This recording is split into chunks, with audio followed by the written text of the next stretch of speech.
As the leader of the Booner Pack, I lead from the front. All right, boys. Lock in. It's our core foundation, man. Grit. I'm fired up. I'm fired the f*** up, boys. It's pumping right now. It's got my juices pumping, boys.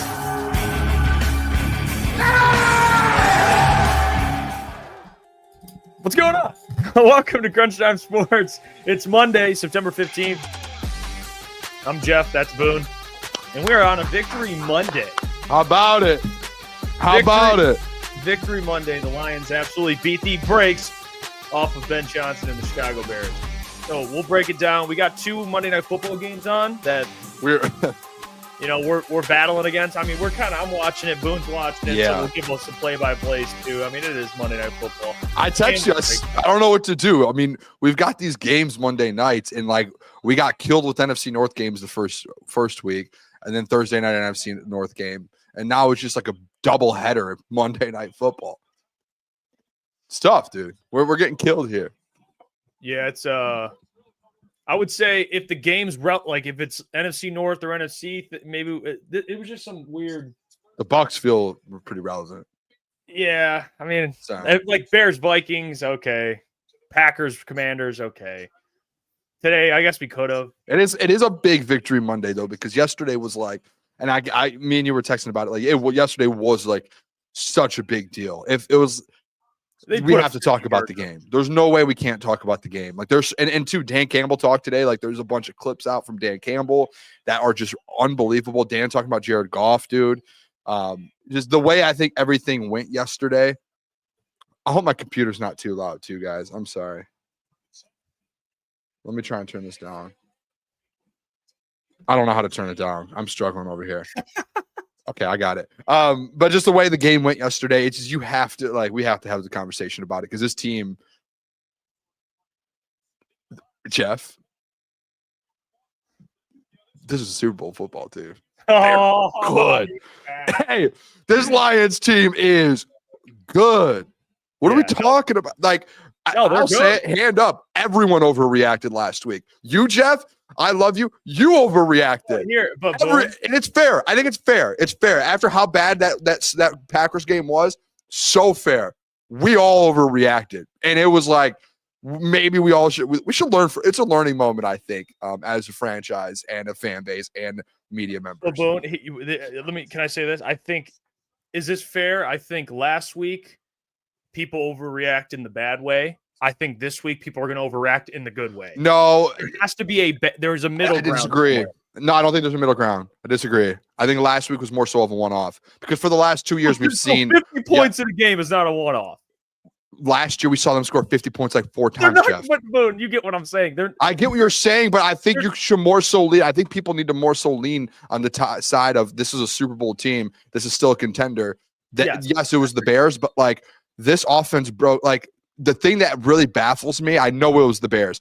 I don't think the Bears defense is as bad as people make it out to be. I think they have good players. They have good rosters. And me and you have said it like this good roster they have. So I don't think this defense is as bad as people are making it out to be. I think this Lions offense is that good. The one thing and we're going to have conversations all show about it. But if we're talking about overreaction, Jeff, listen, they scored 50. They broke Lions offensive records that Ben Johnson didn't break when he was here. They dominated. And I think it was just like a moment for John Morton and Jared and those guys to be like, we've got the players. Like, we're good. And I think they did it. And if you try to be like, and I'm not going to let you do it, or I'll do something to you. But I'm not going to let you sit here and be like, well, it's just a one-off game. No, this is a good offense with great weapons. And John Morton deserves all of the praise in the world for bouncing back the way he did. He got challenged. Anyone in their profession to get challenged the way John Morton did after week 1, like everyone would hate to go through that. Like this guy got destroyed in media, destroyed by you, Jeff, by a million people online, by national media. And this guy just blinders. He is like 80 years old, so he doesn't have social media, but blinders, and just went into this week and broke like every single offensive record, single game record that you can think of. And it was just like, I don't care who you play, man. If you go out there and break records like that, I'll tip my cap to you, man. Congratulations, man. That's a hell of a performance. I think what you're saying is not. I think what you're saying. I'm not going to say that that's a one-off. That's not what I was going to say. But what I was going to say is, I think you'll have a better feel when they face the Ravens. That's for sure. Be a better feel. It'll come down to earth. Yeah, like it'll be not that I'm not going to say the Ravens game is everything, but at least you'll get a good measurement of where they are because you have a bad performance and you have an elite performance. You know what I'm saying? Like the Ravens are going to be in the middle where you're facing a good team. You're not going to put up 50 on them, but I don't think they're going to play like they did against the Packers. I think they'll be in that game. So it'll be a better measurement. That's what I mean. You know, I'm not trying to discount what they did against the Bears. I don't like that people try and minimize what they did against the Bears. I just think, I don't know if I would say like, oh, they're fully back. Like, all the doubters are wrong. It's like they are back. The doubters were wrong. They proved everything wrong. It's a fact. After a win over the Bears, all the doubters. No, it's not a win over the Bears. No. It's not a win. No, Jeff, it's not a win over the Bears. People that doubted this team said that this team wouldn't be able to do offensively what they did last year. They just did it versus a team that they're supposed to beat. I know. They didn't just go out there and win 28-7, 28-14. They won 52-21. So like they completely shut all the doubters up. Even if they lose in Baltimore this week and it's a close game, the doubters still have to sit there and you have to be like, well, no, this offense is still the same, bub. Like, sit down, shut up, don't talk to me until they go and lose like 8 straight. And I also want to do this too, get a boy Juan. One thing too, because this is what I will not deal with. I'm not going to listen to and get a boy Juan. I love you. It's all love. But I'm not going to deal with people trying to minimize what John Morton in that performance was. Just because of the 2 possessions, 2 out of like 15 possessions that they didn't score off of turnovers when they put up 52 points, get a boy Juan. 52. I don't care if they didn't get points off of turnovers. One of them was a missed Jake Bates field goal. And then the other one, it was a 3 and out. You're not going to be perfect in a game. No one will be. Get a boy Juan. They scored 52 points and they pulled the starters in the 4th quarter. You can't say anything. This is the dumbest comment. When people say anything negative about John Morton, saying anything about the turnovers, you cannot. Like, that's being picky. That's being what did Brian Kelly tell the reporters after the game? Spoiled. That's the word. This is a spoiled comment. This is the most spoiled comment I've ever seen. They scored 52 points. You're mad they didn't score 70? And they pulled the starters in the 4th. What are you talking about? Are we that like what's wrong with us? And I love Get a Boy Juan. He knows he's my guy. 52 points. You're mad about 2 possessions that didn't get them to 70. That is, I forgot the word again. What's the word again? I forgot it. I actually did. It's a little blasphemous. It's insane. It's literally like spoiled. You're spoiled for that. Same what Brian Kelly said. That's nuts, dude. You got to give this offense and this team credit. 52 points versus any NFL team, and you're going to be like, well, they didn't score off two turnovers. That is the most insane and the worst comment I have ever heard in my life, ever to come through Crunch Time Sports. And I love Ghetto Boy Juan. That's an embarrassing comment, Ghetto Boy. And I love you. I'm not gonna go at John Morton. I mean, the dude had. You can't say one bad thing about him in that. I just think where me and you just disagree. Sorry for going off. We agree that the Lions took care of business against the Bears. They did everything they were supposed to do, man. They beat a team they were supposed to beat, and they looked like the team of last year in that game. They did. They put up 50 points. They were efficient on offense. They did everything they were supposed to do.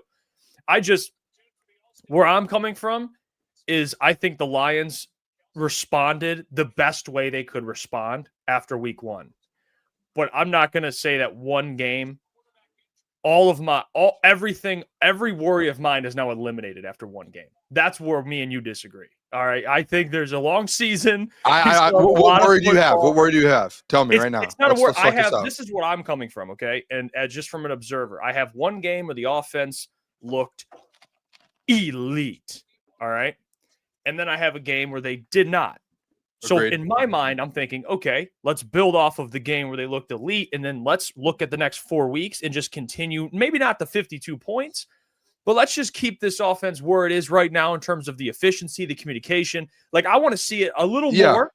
that I just don't want to say after the beating the Bears means like every worry of mine's gone because, if they crap the bet against the Ravens, then I'm going to look like an idiot being like, okay, oh, wait. that's fair. What's You know crazy what I'm to me, and Jeff, this is just why I love you so much, dude, and we do the show together. What's crazy to me is like you're like hesitant to say anything positive after this game, and you're like, I don't want to be in the I spot. said positive stuff for an hour early this morning. I know today, which unfair, but like last week after last week's performance, like it's fair. It was so bad last week, but you're like the conversation with some people on Twitter and with you, it's like I don't see where there's a positive if there ever will be one. This might be the like. It's like what do we? But like now all of a sudden we're not going to go to the other way about it.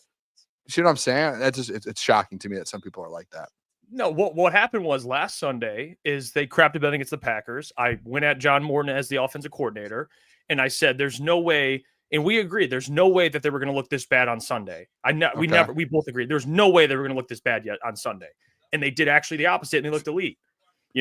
So I didn't say like the season's over, or remember, like I didn't say it's over. I just said there's legit concerns that this offense. The way John Morton calling plays here, it didn't look great, And then Sunday, he did an elite job. But in my perspective, I have one elite performance and one terrible performance. I want to see a little more. That's all. I give him credit. No. You don't want to see a little more. You want to see consistency. I want to correct you on that. Yeah. I think consistency is the word not more than 52 because more than 52 points, it's like, okay. But the consistency, I'm with you on that. I think everyone is with you on that. And I think like Dan after the game, Jared after the game, they're all like, listen, we have to build off this and we have to get better. Offensive line communicated that much better. We got to continue to build off that, especially because you do have young guys in those spots. I do want to say something too. I hope Ghetto Boy Juan's still in the comment section. I haven't seen him commented since I yelled. I apologize, Ghetto Boy Juan. I truly love you, man. Just give me a comment saying you're still there because I feel bad now. That's one of my favorite dudes in the chat, and I genuinely feel bad. I haven't seen him comment since, so I just want to see him just comment say, "I'm here." That's all. Yeah, that's all, dude. That's all I want. All right, no hard. Okay,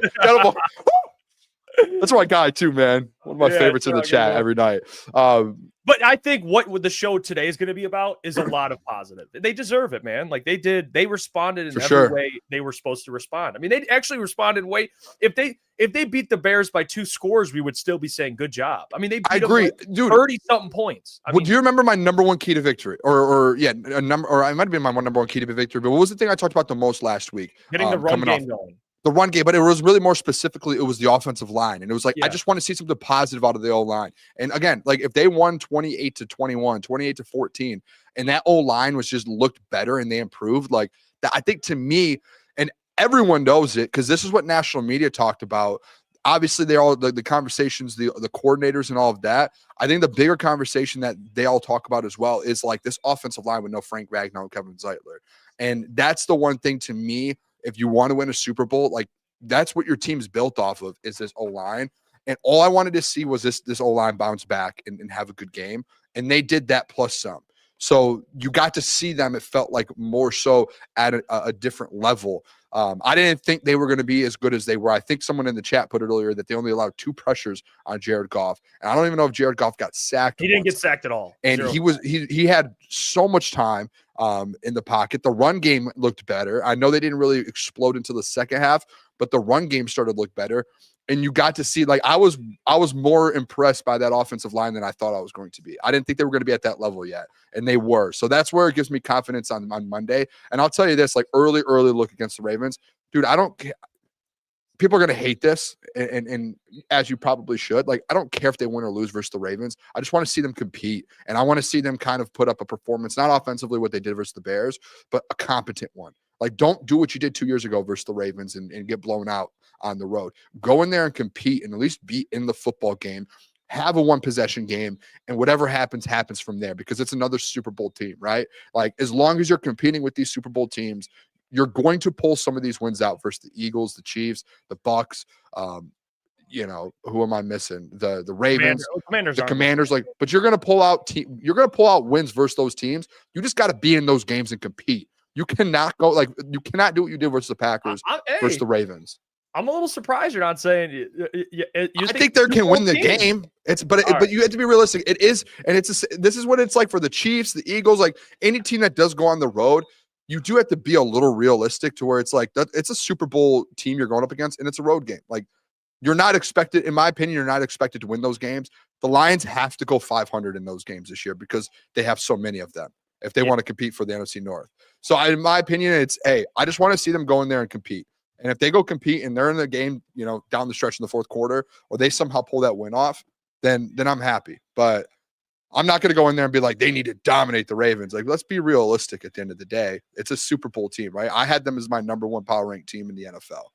But I am very, very confident based off of what I saw Saturday or Sunday that they can go in there and compete versus team. Well, Dan Campbell spoke to the team after the game. Let's hear from Dan Campbell. The old this guy fires me up. There's nothing like getting your first win of the season and playing better than there we isn't, did last Dan. week. A lot freaking better. I bet we go through the tape. We're going to say communication was better. The execution was better. Everybody was on point, and we won a lot of one-on-ones. We won a ton of them. That's what the tape's going to say. There's a lot to clean up, and we will clean it up. We believe in us. We're the ones who put in the work. It's like they forgot that we're fighters, all right? That's win number one. I got 3 game balls. I'm going to start here. We got a birthday, actually, Tuesday. It's her 100th birthday, Mrs. Ford. I'm so proud of you all, and I'm so thankful for this. I can't tell you how thrilled I am with each game, and I see the results. And I think we've got a great leader. On defense, all right, 6 total tackles, 1 sack, 2 TFLs, 1 forced fumble. Mimi. Great dub. Now, bro, though, we can't get too excited. We got Baltimore next week. On offense, 9 catches, 115 yards, 3 touchdowns. First 3-touchdown game in his career. St. Brown. Appreciate you guys. Shout out Jared Goff, 5 touchdowns. Let's go. That's number 1. Break it down. Break it down. Hey, way to respond. Proud of every one of you guys. Way to respond. Feed off each other. Great job. Win on 3, 1, 2, 3. Hey, shout out Martha Ford, by the way. Turns 100 tomorrow. 100 is crazy, man. That's today, right? Technically? No, Tuesday. Oh, he said Tuesday. Okay, tomorrow. Wow, that's crazy. Yeah. Yep. Good for her, man. 100 Tuesday. I love those post game, man. It's good to have those back, man. It's great to have them back. Yeah, I mean, and It's nice to have, it's nice to have that back. You had 15 of those last year, so I guess the Lions fans are a little spoiled. You get 15 of those victory, the victory speeches from Dan Campbell. But I think we're going to get into the offense and defense and everything like that. It was nuts. And I do want to have a Isaac Tesla conversation as well with you, Boone. I do. Can we have later in the show? I don't know if I can do it. Can we do? Are we doing this now? Yeah, no, okay. We can do it later. Because you got to take. I do. Nah, of course you do. I mean, this guy, dude. I think I'm starting to get to a point. We've done so many shows for the last few years. I'm getting to a point to where I think I can. If you don't tell me your takes after games, I think I can just knock them out. Nah, I know what you're gonna say every time. All right, yeah. This clip actually was awesome too. Is Ben Johnson coming out?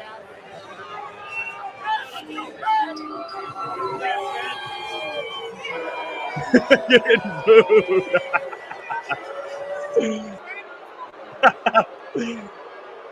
He's got a little swag in his walk, right? Yeah, Ben does, dude. He's got that like. I don't think he was walking like that when he was an assistant. When he was an OC, he's got like that's his head coaching walk. Yeah, he's got like a little bit of that swag in his walk, but it didn't. Did you see Jeff Rieger? Can we play the Jeff Rieger video? Yeah, Jeff Rieger, and you know what? I'm just gonna say it, dude. I think people. I don't know if people like Jeff Rieger or not. He might be one of my favorite people in the city that covers teams because he says the wildest stuff, which I enjoy people who say crazy things.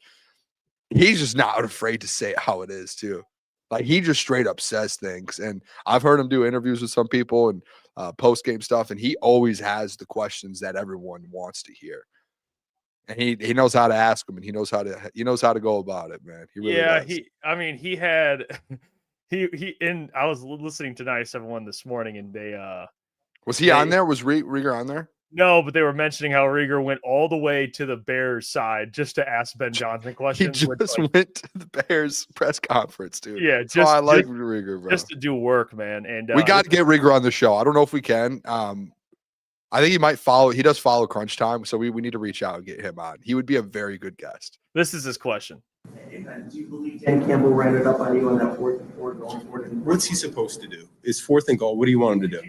Yeah, he could have kicked the field goal. They don't kick field goals. They go for it there. So he was doing what he was supposed to do. That's what he does. Wait, you got to hold on. I'm gonna pull up Jeff Rieger's because you can hear Rieger, and then the follow up question I think is the one that makes How it, demoralizing is it? Yeah, I mean, dude, who after a loss goes to a coach and just goes, "How demoralizing is a loss?" I've never heard someone ask that question before. How man. demoralizing is the loss? Oh, dude, I've never heard someone ask that question. Oh no, there we go. Let me turn it up. Hey, Ben, do you believe Dan Campbell ran it up on you on that 4th and four going forward in the fourth? What's he supposed to do? It's 4th and goal. What do you want? They could have kicked the field goal. Yeah, he could have kicked the field goal. They don't kick field goals. They go for it there. So he was doing what he was supposed to do. That's what he does. How demoralizing is this loss considering you were coming back, you left for Chicago? I mean, It's they not even did the demoralizing stump. at all. It's not demoralizing at all. We got to play better. Simple as that. Hey, Ben, Did you hear the end right here? He tried to slip in. They even did the stumble, but he got cut It's off. not demoralizing at all. We got to play better. Simple as that. hey, did the Right here. stump. I mean, for Chicago. I mean, They did the stumble after they tried to ask about the stumble celebration. Rieger's going, Chicago. I mean, they even did the stump. Rieger being like, they did the stumble.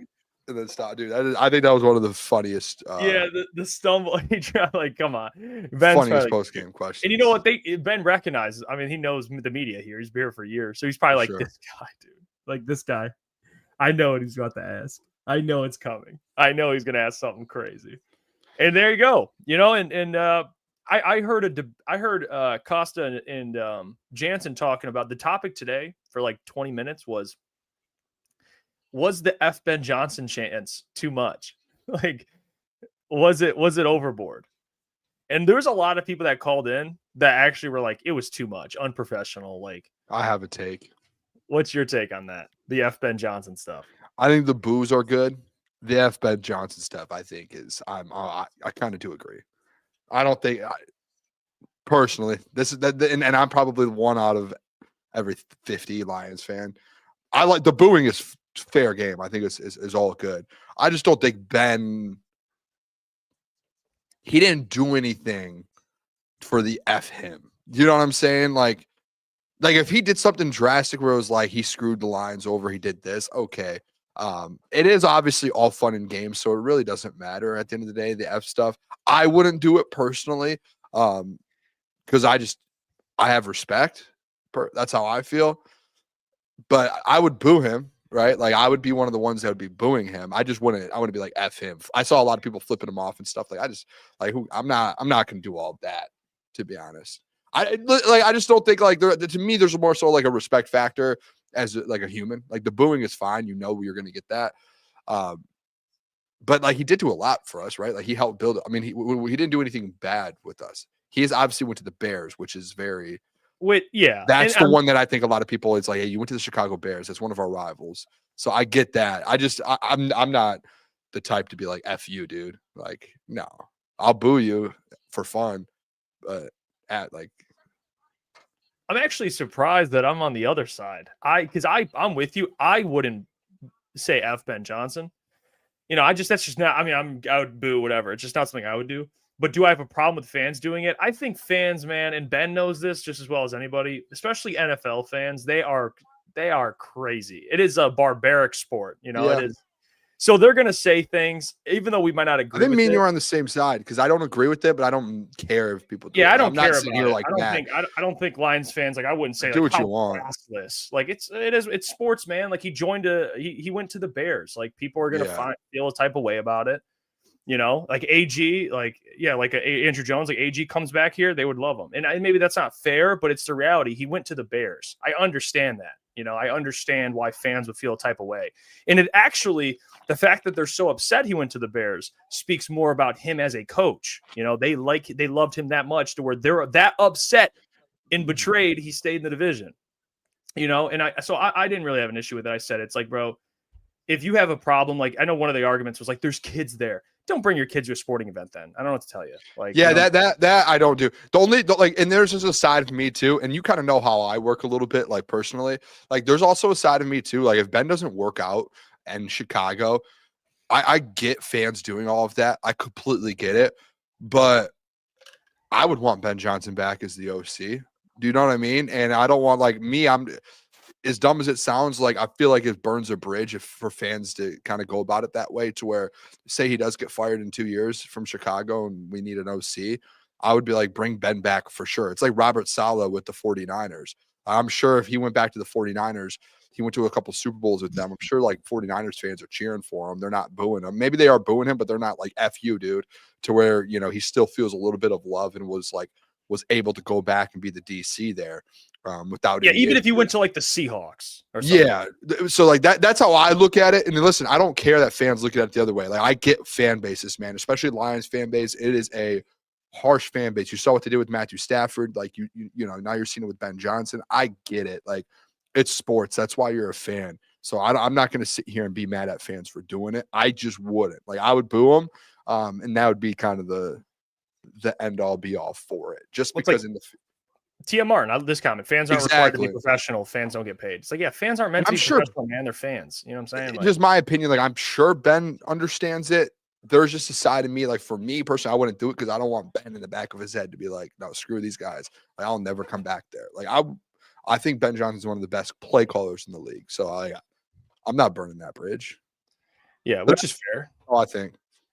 Nobody, appreciate the $2. Just got my T-Bell, Monday Night Football, beers, the boys talking ball. Nice. Appreciate you, nobody. Appreciate you, nobody. My friend. Enjoy that T-Bell, by the way, in the beers. Dante151, appreciate the $5. Says, what is huge for the Lions is that they don't have to face Kyle Van Noy, who has been excellent for the Ravens this coming Monday night. Yeah. He's going to be out for a few weeks.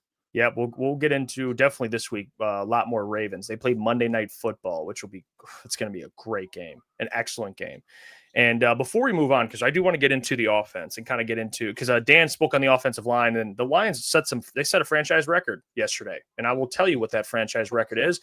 But first, I need to tell you about our friends over at Comer and Cross. So allow me to do that.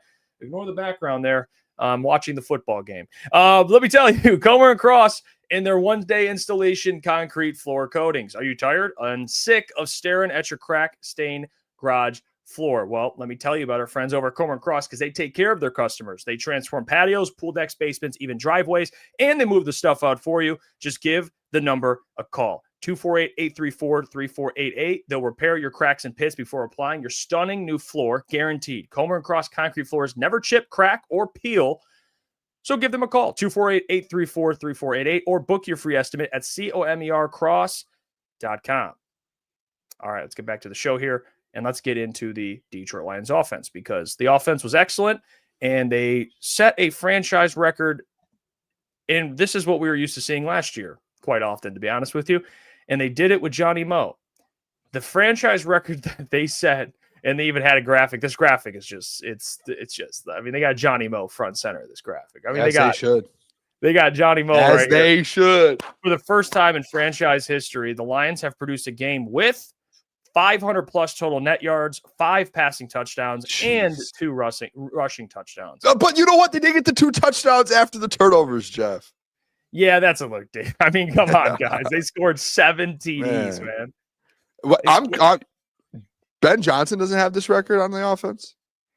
No, he's got 8 other ones. Oh, man. Well, no, probably not. I bet you Johnny Mo's beat them all now in one game. Yeah, they got no, but yeah, Johnny Mo adds to the list now. So yeah, that is something. And here's the thing I do want to talk about, and this is where I will have people are going to say, oh yeah, I glaze Ben Johnson. I'll say this, and this is what I do actually believe. Do I believe Ben Johnson helped Jared Goff a lot? Yeah. But here's the thing I want to address. Why is it that the conversation last week, because I didn't make this conversation. I had never said this, but national media said this. Jared Goff, without Ben Johnson, without Sean McVay, what's his record? And by the way, they were taking a sample size from the Lions, had me and Booner playing alongside him. They took that record before Ben Johnson got there. Where's the conversation now? Jared Goff has one of his best games as a Detroit Lion without Ben Johnson. this is what I ask from national media and even some fans and even some commentators that are here locally. Can we be consistent? If we're going to sit here and say Ben Johnson made Jared Goff, but then Jared Goff has one of his best career games without Ben Johnson, and those people, everyone just goes silent. Can we just be consistent? Like, that's what frustrates me a little bit. I'm shocked you're on this side right now. No, Jeff. because I am agree. I agree. mind blown. Great play callers help quarterbacks, but to act like Ben leaving, Jared was going to fall off some cliff, I think is asinine, to use the word that we were talking about earlier. Asinine. It's like a Ben Johnson merchant conversation. Guys, that's ridiculous. You know what I'm saying? That is ridiculous. Even I'm big on play callers. I'm big on helping I get that, but like Jared Goff, dude, was damn near perfect. He had an almost perfect passer rating.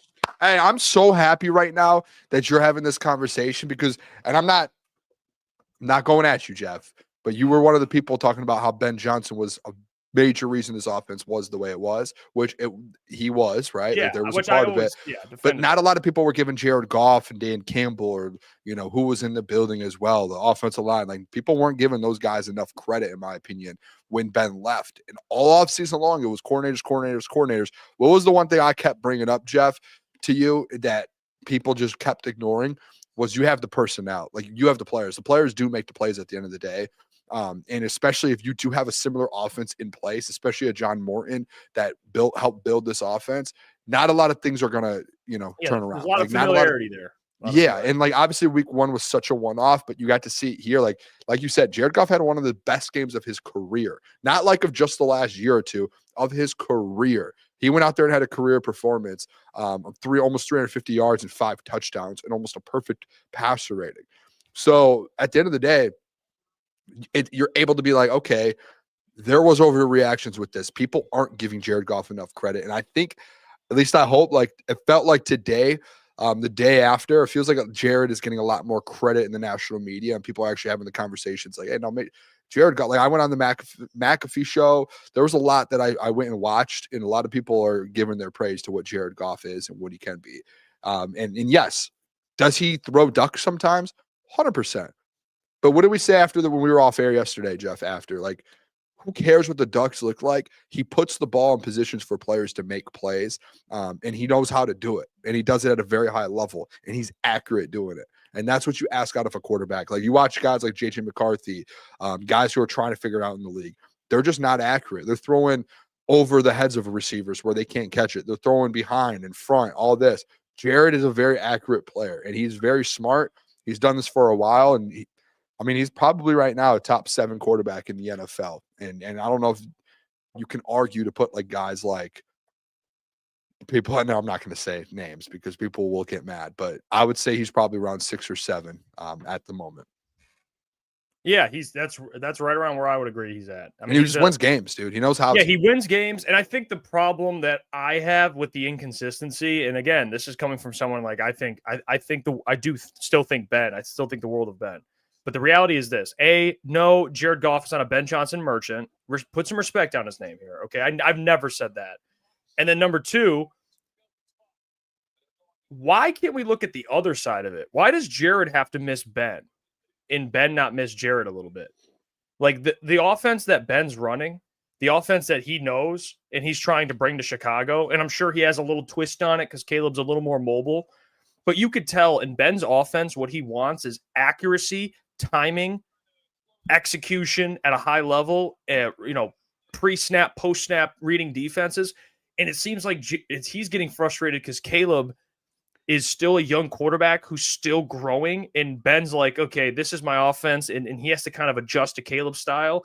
Like, it's okay to say Ben maybe he's adjusting to the life after Jared. Like, Jared's a pro. He's a vet in this league. He's seen a lot of defenses. Yeah. Like, it helped.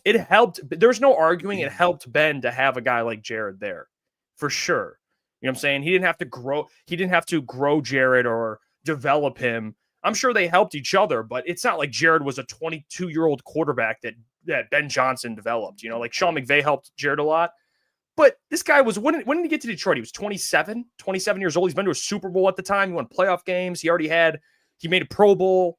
Like, Ben Johnson was just as appreciative of Jared Goff as Jared Goff was of Ben Johnson. Like, I just want some consistency with that conversation. That was a little frustrating. I doubt the media is talking about. I mean, you mentioned some of it, but I'm talking about Peter Schrager was a big one I saw last week. Like, life without Ben Johnson, Jared Goff, blah, blah, blah, blah, blah, blah. There's a lot of people who had those conversations. Now it's everyone's probably quiet. You know what I'm saying? It's Yeah. like, well, Jared just had a good game. It's like, no, dude, the guy was damn near perfect. And by the way, the Bears defense usually gives the Lions some fits. I know last year they blew them out in Chicago, but typically over the last couple of years, they've given the Lions some fits, man. And they put up 52 on them. So, and he was great. And that's without Frank Ragnow, by the way. No Frank Ragnow. That's with essentially two rookies. Two rookies and Graham. Christian Mahogany. Okay. First But year. speaking of the O-line, Dan Campbell talked about the O-line. Let's see what he had to say. Our O-line played really well, much, much better. Protection was outstanding. The run game, the fits, the landmarks, surge off the line. Those guys came back in a big way for us. And it really showed, you know. Our O-line played. The O-line in the run game, I know they got back to what they do, which is run the ball effectively. You talked about that a lot too. We discussed they have to get back to run the ball because any quarterback's going to benefit from running the football and getting protected. It's not even like a Jared Goff thing. That's every quarterback in the league. If you're protected, look at Mahomes in the Super Bowl. He wasn't protected. Look at they lost. So let's stop doing again singling out Jared Goff with a lot of these things. Number one, but number two, you saw it. They were able to run the ball. They were able to protect Jared. He was accurate, and I think this does give me more optimism that this offensive line is capable. Like, they are capable. We all knew they wouldn't play that bad against Green Bay, but I wasn't sure where they were going to be at. And I think this game against the Bears, like, again, they took care of them, they dominated them, but it gives me a sense of like, okay, it looks like an O-line that is going to be fine. You know what I'm saying? They'll be fine. They're good enough to win games. They're not this huge disadvantage. Yeah, that's why I think. And I'll be honest, after last week, and I don't think it was a bad overreaction, but the O-line last week looked so bad. And that was like, dude, if you didn't watch last week's game and left that game being like, you weren't worried and we're going to be just fine, you're lying, because that was ugly. That O-line looked so bad. Like they had half of the O-line running one play and the other half running the other, and they were getting blown up in the backfield. It was one of the more embarrassing performances by an offensive line after we just had multiple years of the best offensive line in the NFL. So I really do think, just like now you look at it like this last week on Sunday, top to bottom, dude, from Taylor Decker, Penei Sewell, Graham Glasgow, and then the two young guys with Christian Mahogany and Tate, like they looked legit. They really did. Like they felt like they dominated. And the positive I take out of it is, yes, it was the Chicago Bears. Like you said, that defense isn't as bad as people think, but it's only week 2, and they already looked that good. Like I said earlier in the show, I wasn't expecting them to look elite. They did look elite at moments on Sunday, right? Like they looked bad. They looked like a top 5 offensive line in moments. They gave up 0 sacks. They gave up 2 pressures. That's one of the best when you look at a performance like that, that's what a top 5 offensive line does versus a team they're supposed to do that to. And they did it. So like, you got a glimpse of a top 5. I'm not going to say they're there yet, but you got a glimpse of a top 5 offensive line. I think that was what people are happy about seeing. Like, you see what I'm saying, Jeff? Like, yeah. I don't think people were expecting that. I wasn't. Me and you literally had the conversation. All we need is, let's say in week 2, a top 15 O-line. And if you guys get to a top 10 by the end of the year, I'm going to be happy, right? Like, you're going to have a chance to win a Super Bowl if you could be a top 10. They looked like a top 5 offensive line. They did. And I don't think people can disagree with that.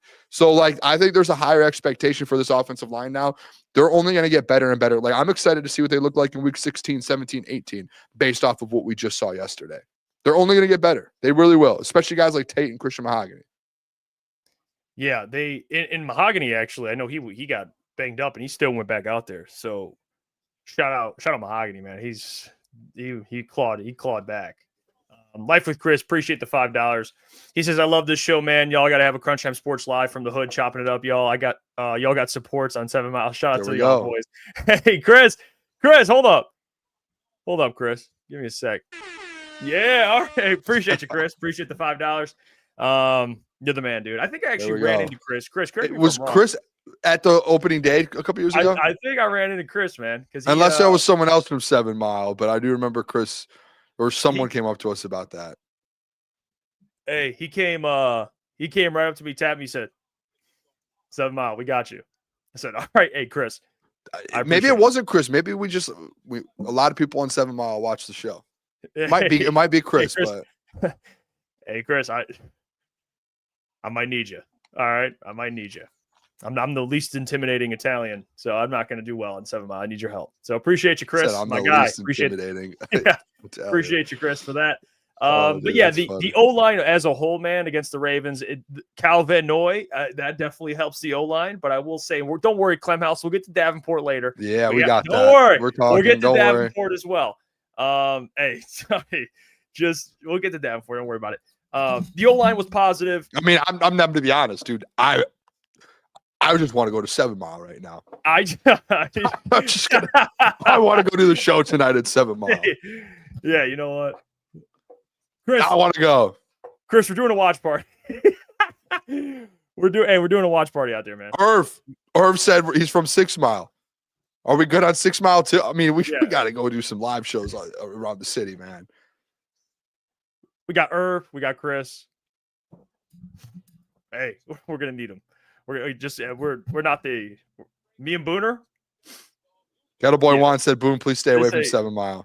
Say, we ain't the dudes. We ain't them. All right. I ain't gonna act like I am or was or ever been. We're gonna need you, Chris and Irv. Appreciate y'all. We can get into the defense, man. Honestly, it is 8-4. I mean, we can get more into the defense because you want to go defense? Because listen, the offense. We could wrap the offense up. I just want to say, Jeff, as much as you don't want to hear, this is right now a top 7 offense in the NFL, and as they should be. We said they need to be top 10 no matter what, and if top 5 would be a gift. Technically, right now, and I don't know, me and you, we've had this back and forth. How do you look at offenses ranking? Like ranking, do you go yards or points per game? Good question. I would. We've had this conversation before. Is it a bad answer to say like a mix of both? I think you have to put up yards. You have to score points. I don't know. I can't really. I will say after the 50-point performance. I would say points if I had to pick. You want to score points. After the 50-point performance, they're 3rd in the NFL in points per game, and they're 7th in the NFL in yards per game. So you could argue right now a top 5 offense. That's good. That's great. And that's exactly what we said last year. We said we need to be a top 10 offense with John Morton. And there might be a step back. And if you're top 5, that's even better. And that's exactly what it is. Great. Yeah, the 50 because they scored 13 against the Packers. Well, not 13. I'm sorry. What was it against the Packers? 6. And you know 9? What? Can we say this too? I'm so sorry. I know I'm reading the chat, and can we not do this all year long when we like talk positive about the Lions? Just everything is like, well, they still haven't won a Super Bowl. It's like, come on. I mean, that's like it's the worst comeback of all time. When you say that, it is literally just like when Ryan Clark looked at Peter Schrager and was like, "You didn't play football. You can't talk about it." It's like, we didn't win a Super Bowl. Nothing matters. What are you talking about? When you say that, that means you have nothing else to say. Like you are done. Like every argument you have about the line, you have nothing. You're out of arguments. You lost the argument. If you bring that up, and especially in week 2, you have lost the argument. You're done. You shouldn't talk sports until the season's over at this point. That's it. Yeah, I think the only I agree with you actually. I wouldn't bring you can't use that every single time. I think the only time I think that's fair is when people act like Brad Holmes is untouchable. My response would be like, well, you act like the guys have already won. You know what I'm saying? Like, chill out. You know, no one. But you could still like talk positive about this team and be like, hey, this is still one of the best teams in the NFL. But if you're gonna every single time someone says that, be like, oh man, like what Super Bowl have you won? Oh, the offensive line's good. What Super Bowl have they won? Shut up. Yeah, no, I agree. Jeez, dude, that's the worst people in sports. Those people just, again, that's when you don't have any other comeback, and you're at the end of you're at the end of the road at that point. You're done. You can't talk sports at that point. You're over. Yeah, it's one of the worst. It's one of the worst comebacks in all of sports. Yeah, it is a little old for sure. It's in every sport, dude. It's with the Tigers, it's with the Pistons, it's with everything. Well, when was the last time you won a championship? Who cares, dude? Like they're good. Streams only. I have plenty of takes. Yeah, plenty of bad takes. Jeez, guy. Yeah, Streams only is one of the has the worst takes of all time. Great, love him. Hey, he's always on my side. Only. Yeah, exactly. Love him. So I got Streams only. Hey, you set yourself up for that. You did that. Hey, he's same with Shift guys. Shift guys, you keep calling that shit out, brother. Hey, you know what? I appreciate that, Shift God. He usually has my back too. But yeah, I agree with you, Bone. I think you're correct about that. Honestly, you can't keep throwing that. That's really, it gets old. It's the worst, dude. Yeah, you can't keep doing it. That just means you lost the argument. You're done. Yeah, like I said, I think the Brad Holmes. I get frustrated. I'm like, you act like this guy's one, but it's usually me more raging, and I'm like, really? We can't talk anything about Brad Holmes. I already had it happen to me today. I made the Davenport video. We'll get to it later. Don't worry. But yeah, comments on that. Brad Holmes has brought you a winner, and you're not. And how dare you say one bad thing? It's like you can't. I mean, it's just like, dude. Do you know how hard it is to win a Super Bowl? It's hard. But especially in their year 4, people like I gotta drink the guy. It's not like they're like oh no, you don't have to. I think you can have negative takes about people. Yeah. You can call how you see it, but like you do have to still. I don't want to say you have to acknowledge it every time, but you do still have to understand. Like, people do have to understand. Hey, he has built a contending team in 4 years. Absolutely. And Which then, we like, in year 2 they were one game away from the playoffs in year 2, and he took over the worst franchise in sports. Absolutely. So, but yeah, but that doesn't mean just because he's done that doesn't mean he can't have any criticism. Yeah, well, we can't get into the Streams defense. only said plenty of bad ones from you. He's battling right now. He doesn't know what else. He doesn't know what to do right now. He is shook. He is absolutely. Yeah. Well, don't worry. Rattled. You know what? Hey, I've already, and people like to come. This is a funny thing I talked about too, and it's the Isaac Tesla take. Like, people want to like dunk on me for it.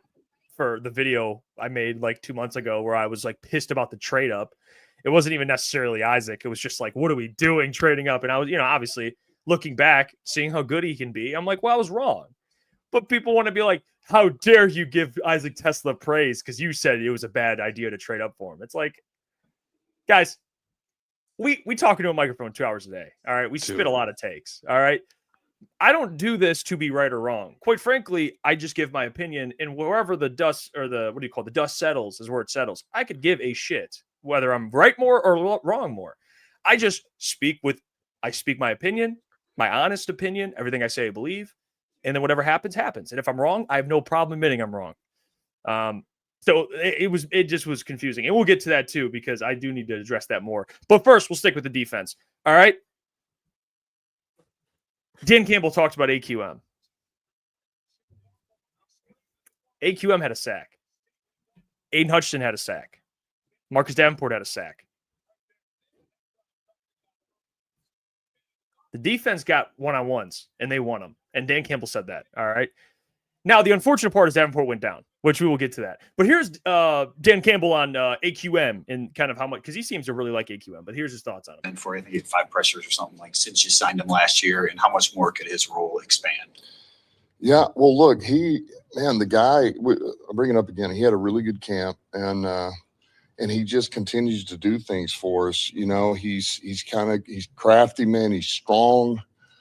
He's got some explosiveness, and man, he plays hard. Guy plays hard. I mean, there was a number of plays. I can think of 3 right now where he is running out of the stack. He's running out of balls thrown, screen. And I mean, he is running to try to get the ball or making a tackle.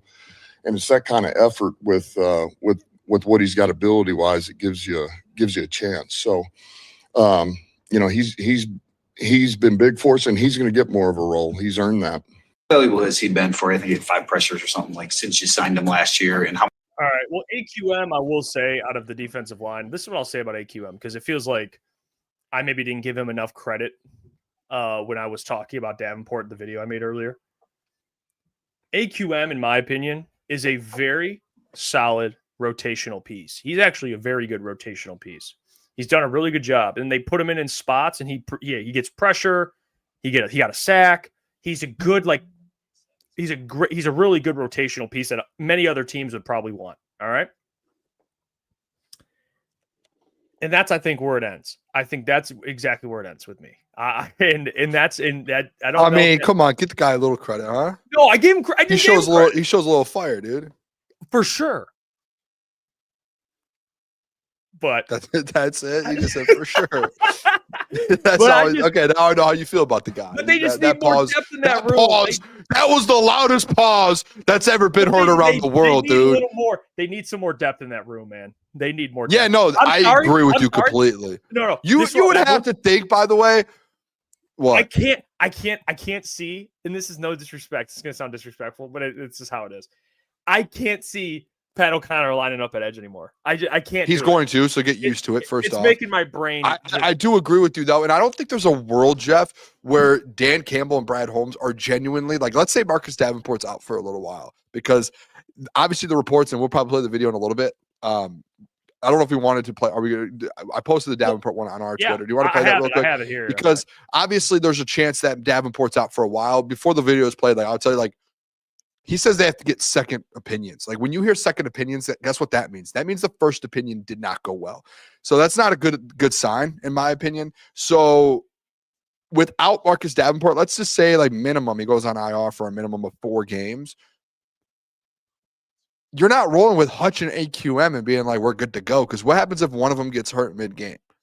Do you know what I mean? And like, listen, this is the thing that I didn't want the Lions to do. And this is where I think the problem that Lions fan base has with Brad, and it's one of the only problems I think we've had with Brad, is the Lions fan base. Okay, I don't want to say this because I don't want to speak for them, but at least in my mind, I don't think people wanted to go through another year to where if there is 1 or 2 injuries, if that, to where we're having to pick up guys on the practice squad to float above water. Do you know what I mean? Like that's where it was like, why put yourself in those positions when you could have had a Zadarius Smith? You could have went and got a Jadeveon Clowney. There was Matthew Judon out there. Like there were options out there. Josh Uche, like the what's his name from the New York Giants that went to the Eagles, like Josh Sweat. Like there were just so many options out there that you could have put on the other side of Aiden Hutchinson, and they just didn't do it because they were like, we love what we have in house. But then you lose Levi Onwuzurike, who could have played outside a little bit. Josh Pascal, no one knows what's going on with Josh Pascal. No one's heard about him for weeks or a month. Like no one's heard his name, and then now you have potentially Marcus Davenport that's out for who knows for how long, Jeff. So I think that's where, like, at least in my opinion, the fan base should feel where it's like, dude, Brad, we get it. Like you like who we have in house, but this is not like this is just something that's happened this year or last year. This edge room has been a problem outside of Aiden Hutchinson for 4 years now. And it was the same thing with the Aquara brothers, with Charles Harris. Like this is just a repeating thing. And now all of a sudden Davenport's down, Levi O's out, Josh Pascal's out, and you just have AQM and Hutch coming off the edge. And you don't have the depth. And now guess what's going to have to happen, Jeff? And you know what? The alert's going to come across my phone, and I'll probably just throw my phone at the wall and let it go through the drywall. It's just literally we're going to get a report. Oh, the Detroit Lions signed this player off the Arizona Cardinals practice squad. And then it's going to be like, oh, this guy, like, he's just a filler. And it was the same thing last year because we refused to get any depth at that position. Refuse. Yep. Every other position, we'll get so much depth. Look about the running backs we sign constantly or draft. Look at the linebackers, how much depth's in that room. The corner right now, the DBs, there's so much depth there. The wide receivers, you got a million pieces there. I mean, I could keep going. The offensive line, you got depth. There's something about this edge room that they just refuse to get edges. And they just say, hey, let's just go with tweeners. And it's just, you guys go down and you put your money and your hopes on Marcus Davenport, and now he's hurt again. And obviously it doesn't look good because they're getting a second opinion. And I don't want to have a victory lap on Brad. Like I didn't want to. And Davenport might be good, but the fact that it's already in week 2 and that we're dealing with this, it's ridiculous, dude. Well, it's one of the only things that Brad Holmes has been bad at outside of, again, Aiden Hutchinson. And you just can't, like, look at what's going on with James Houston. That man's in a rotation in Dallas.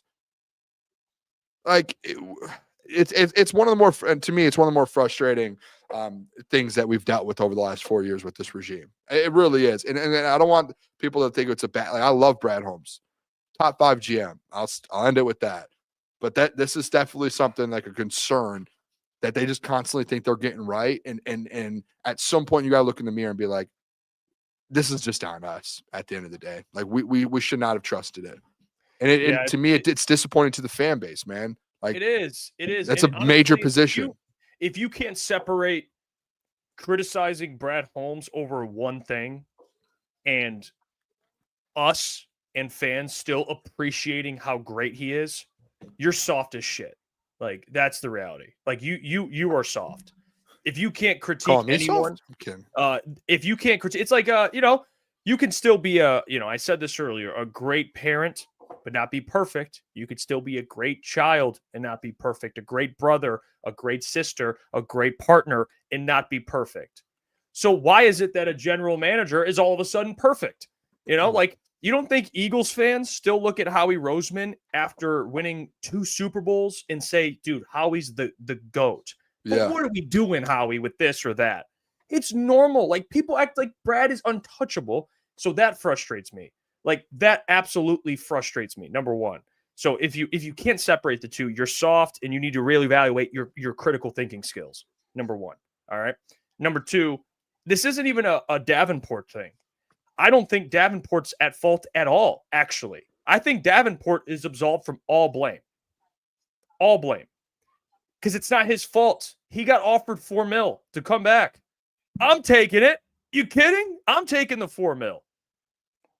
It's $4 million. I'm coming back on $4 million. Hell yeah.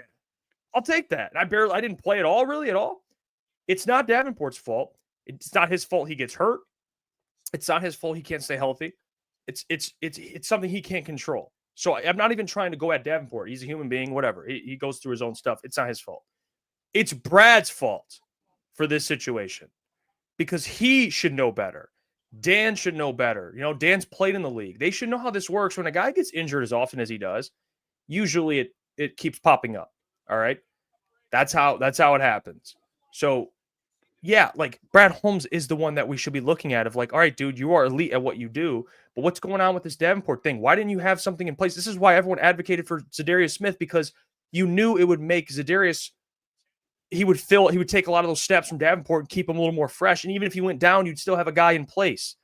That's why people want Zadarius. It was very simple. I don't know. And here's Davenport actually in the locker room talking to the media. Tell me if this is kind of weird. It feels like he is just going through it. Sorry, physically, can you walk us through a couple of looks you got from the training staff today and how you're feeling after this one? No. Yeah, I'm going to leave that to them. And, hey, I'm here. Nothing serious. I don't know. We're about to see. Sorry, physically. He just looks completely.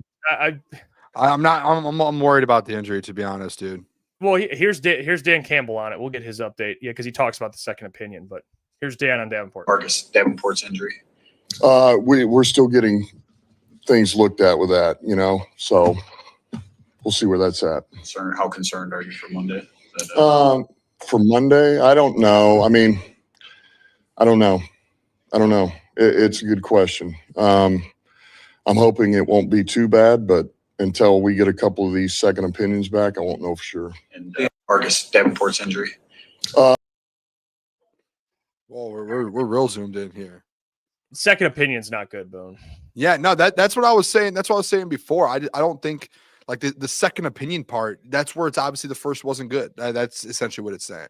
Why would you get a second opinion if the first was fine? Yes, like that's where I roll with. And I see people being like, "Oh, out for this season." I don't know if it's that, but it's also like I think it's a shoulder, and I think it's also an ankle injury. I think he has 2 injuries right now, so it's like the chances of both of them just being minor and being good, like especially if they're getting a second opinion on one of them, it's just not a good. I don't know, man. Not a good look. It's tough. Yeah, it's just. I do feel for Davenport too. It's not like it's not a situation where I'm like I'm mad at Davenport for it. I feel for the guy. Like I felt bad in training camp when he kept getting asked about being forgotten. Like I was like genuinely as a human, like dude, like that sucks for him because he's like you could tell he's going through it, and he obviously hears the noise and he obviously knows what's going on and what people are saying about him. And then in week 2, like. Boom, it happens again and he's injured. And he had to hear all the people being like, oh, you're going to get injured again. And then it happens. And it is frustrating. I just think it's more so like full transparency, Jeff. It's on Brad. It's like, not putting on him in that position. And I said it all the time. Like you bring Zadarius in, like dude, the Eagles have 1 million edge rushers. Guess what they did? They brought Zadarius and he played 20 snaps, and they put him and Josh Uche and those guys on like a rotation of getting at the quarterback. And like you take those snaps away from guys, and it gives Davenport a better opportunity to stay healthy for a full season instead of having to be just the main guy and just rotating with AQM. You have a 3-man rotation, and you're able even to get Hutch out when he's out. Like, just making him have to be like the one resort, I think, is just brutal. Like, he just never had to be in that position. And, this is the thing, like, Keys to Wisdom says, I'm not saying Zadarius is washed. I'm saying Dan Campbell runs a hardcore work ethic program. Smith was not a good culture fit. Now, here's the thing I would ask you, Keys. All right. And I'm genuinely just asking. When we say things like he's not a good fit for the Lions, why is he a good fit for an organization that has won 2 Super Bowls in the last 7 years? You know what I'm saying? Is that fair? No, I think why is he not a fit here, but a fit for an organization that's won 2 Super Bowls in the last 7 years and made 3? I don't know. It's a question I'm looking for the answer to. I don't know, but listen, I will say Zadarius, he already had half a sack. People can say clean up sacks, whatever. Dude, I'll take clean up sacks. That's fine. If Hutch forces him somewhere and Zadarius gets a cleanup sack, yeah. Thank God. I just think it's more so just about, if I'm just being real, like, it's just about depth. That's it. Like, just having guys in there. Zadarius like a world beater. It's just like, it has nothing to do with like having the best players in there, but it's about having guys that are like can play at that level or play at a level, and you have the depth with it. That, to me, that's essentially what it comes down to, is having the depth. Like, I know people are like, well, he's not one of the best in the, like, dude, I don't care. Like, give us 3 or 4, give us 4 like top 50, 60 edge rushers. Don't just give us guys that are going to get hurt constantly. And like, it just keeps, it's just such a, and you know what? This is so negative with that, because I thought the defense as a whole, I thought they had a good game. I know they gave up 21 points. I thought the defense as a whole, to be honest, Jeff, like, they were getting pressure on Caleb Williams. There were plays made in the secondary. I know there were some guys that got beat. TA struggled a little bit, it felt like, but I think as a whole, like, the defense actually, I liked what I saw from that defense. Yeah, if I'm just being honest with you, like, I didn't, there wasn't like a side of me that was like, man, that defense is getting work. No, I think they got better this week. And I think Shep called a good game. I really do. Yeah, I thought the secondary, like Kirby getting the pick, Brian had a great game. I think both safeties had a turnover because Brian had the forced fumble. Yeah. So Brian had a forced fumble, Kirby had a pick. I thought Taron Arnold and DJ Reed were a little shaky in coverage at times. I think I want to see them kind of, I don't think they're at their best right now. I don't know. I haven't really gotten to see what we thought would be two really good corners. Remember we had that conversation. I don't think we're there yet, but still got hope that they'll figure that out. I mean, TA is getting better, and DJ Reed, maybe, I don't know what's going on with that. Well, crazy, Xavier D put in there Dion. The announcer calling Brian Branch Dion Branch. Dion Branch, yeah. Insane, dude. That's crazy, by the way. Yeah, but I would say that the only things I guess I would say concern, or not concern, but something to watch would be just how well DJ Reed and Taron Arnold play moving forward. And I think the run defense, they didn't have their best performance. I want to see more week 1. That it's ironic because they played terrible, but the run defense was actually really good in week 1. Yeah. Week 2, they were a little more shaky. They were a little more leaky against DeAndre Swift, which I was a little surprised. I mean, he averaged like 5 yards a carry or something like that. 5 something, you know. He had like a 20-yard run. It was a little uncharacteristic, but they're going to get I do wonder if there was some sort of thing where, obviously, with the threat of Caleb Williams, if they were in some sort of package that was trying to lean towards containing the quarterback, that turned into a rundy when they did run the ball with DeAndre Swift. Maybe I don't know, actually. I'm trying to think. Maybe some miscommunicate, a little bit of miscommunication. Yeah, I'm trying to think in real time why that run defense was the way it was at times. I don't know. But it's not something I'm sitting here concerned about. I mean, we've seen a bigger sample size of them being really good against the run. So I'm not too concerned about that. I thought the defense was really good. That's a Super Bowl defense. They were flying around. They were flying around. I get it. Again, it is the Bears, but you know what I'm excited for? To see them. Buck just doinked it. Dude, I've seen 1 million doinks in the NFL this year in 2 weeks. I think there's been like 15 doinks in 2 weeks. I had the kicker in fantasy too. Dude, I've seen him. There's been so many doinks. What was it? McLaughlin? Yeah. I got him in McLaughlin. fantasy. Yeah, it sucks. I want to see this defense. I'm honestly more excited for the defense against the Ravens than I am the offense for the Lions. It's a good Yeah, measure. but I think it's because of the matchup, like with Derrick Henry. and Lamar Yeah. and Derrick Henry. Yeah, that's why the run defense. Something it's like, okay, you get Derrick Henry, and he actually didn't play well against the Browns at all. He didn't play well at all. But it'll be good for them to face Derrick Henry. He's like and then they have Barkley, Saquon, a couple weeks later. Yep. So they'll have some tests as well. All right, can we get into this Isaac Tesla conversation a little bit? Because I'm interested in your thoughts. I have to watch. So let me start by saying this. All right. I was wrong about Brad Holmes' decision to trade up for him. All right. And this is where I'll give Brad a ton of credit. People believe that we don't give him any credit. Brad Holmes is elite at identifying talent in the draft.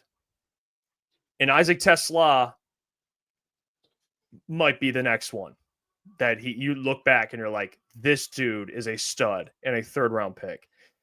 One of Brad's best strengths in the draft is drafting wide receivers. Can we agree? He does it. He's had Amon-Ra, Jamo, Isaac Tesla. He was with the Rams. They found Cooper Kupp. He obviously likes Puka Nacua. They weren't able to get him. He said, I don't know why I missed on him because we loved him. So I think he has a good feel for wide receivers in general. It's one of his best positions, I believe. And safety, actually. And he could draft and many other positions. But those two, for some reason, he really does hit on a lot. Though I think the Lions are in an interesting position right now. All right. Because you have Isaac Tesla, who has two catches. 2 one-handed grabs. I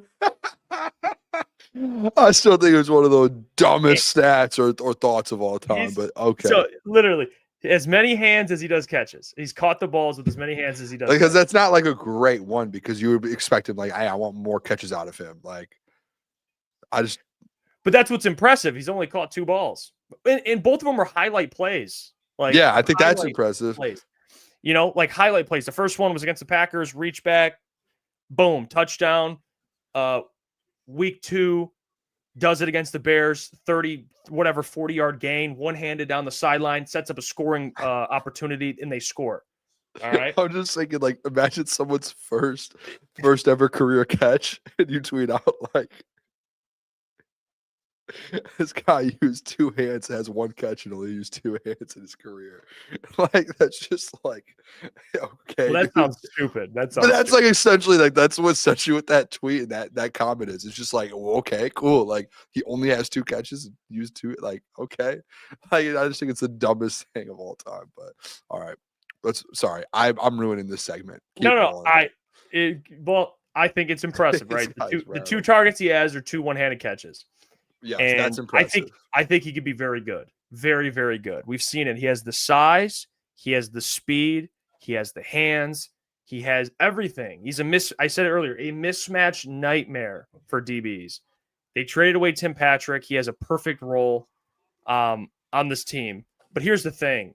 He's going to be better than what that Tim Patrick role is. I think he can be a very, very good wide receiver too. People compare him to Puka Nacua, right? Well, Puka Nacua is the number 1 wide receiver. Obviously, with Amon-Ra, you're not going to have that. But here's the thing. They gave Jamo all the money they gave him. With 2 years with control left. 2 years under contract, and then so he has 3 more years. So he's under contract for like 4 or 5 years. That's when Isaac Tesla's contract is up. So you could say, Jeff, they can just re-sign Isaac when it's due, and then you can let Jamo go.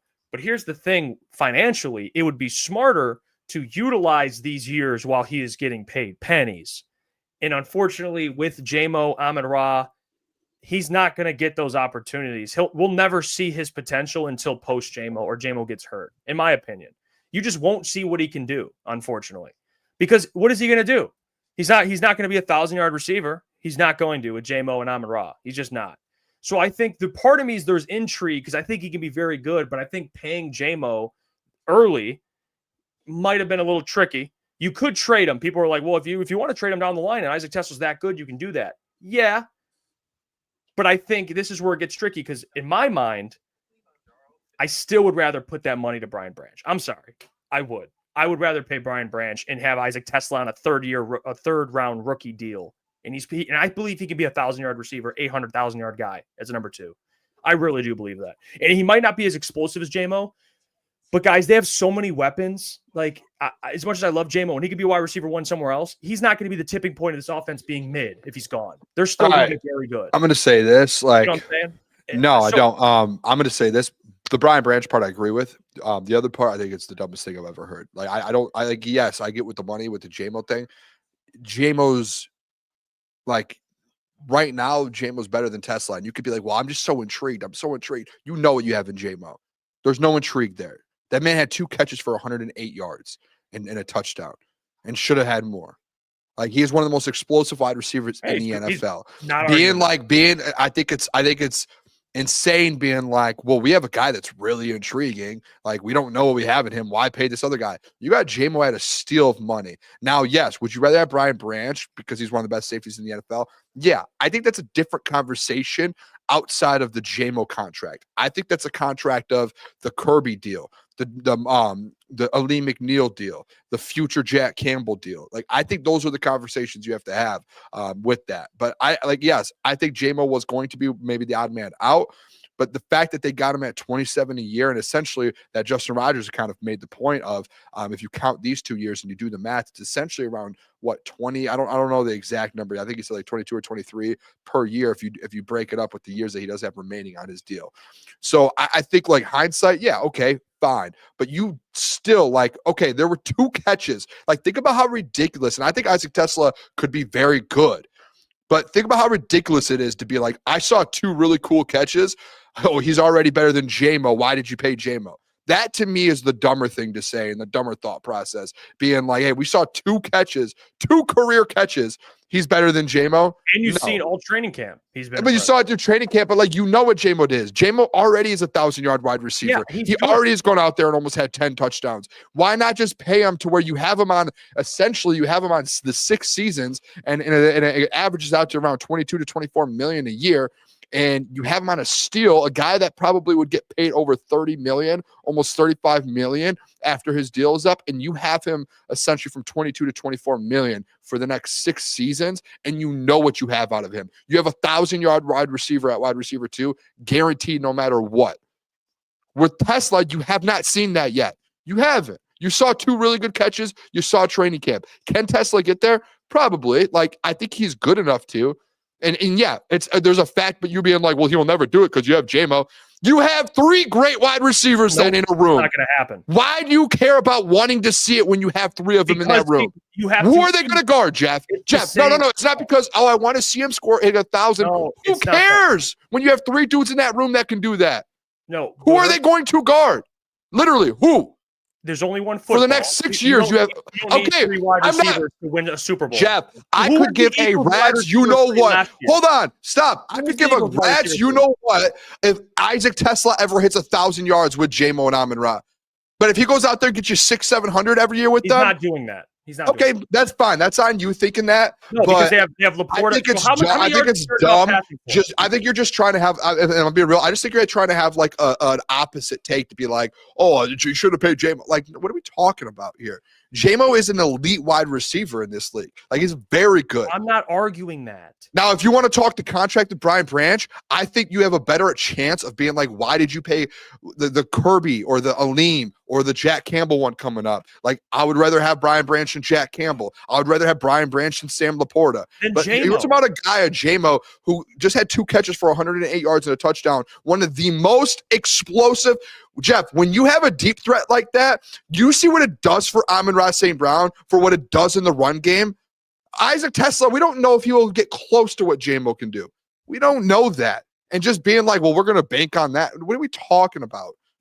Jamo could be a wide receiver 1 at some point of his career. We have him for the next 6 years with one of the top 3 wide receiver in Amon-Ra St. Brown.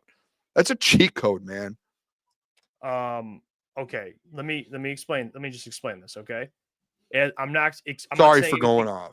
No, because I think I'm not saying anything about Jamo in terms of his skill. You're arguing Jamo's talent. I know you're arguing. You didn't need I'm- to pay him because you still have him for 2 years and you don't know what Tesla is going to be and you never will if Jamo's there. Who cares? Like you already have someone who's already proven in there. I don't like, sometimes I hate when people get greedy in the NFL and they're like, oh, we have someone that's proven. Oh, why not try and get a new guy in there? Why? No. You have someone who is proven. You know, greedy is paying guys early, like you said. No, with that's McNeil, actually not. That's the opposite of greedy. You're saving money, actually. okay. But guess what? How do you like the Aleem contract, dude? You like I didn't it? like that one from the exactly because you're paying guys early. But the thing is, you're not paying Aleem. There's difference because Jamo performed. Aleem didn't. Hold on. Jamo had 1,000. Aleem never even hit 5 sacks. You have 2 years left of Jamison Williams. That's do. A terrible example. Hey, Brian. What?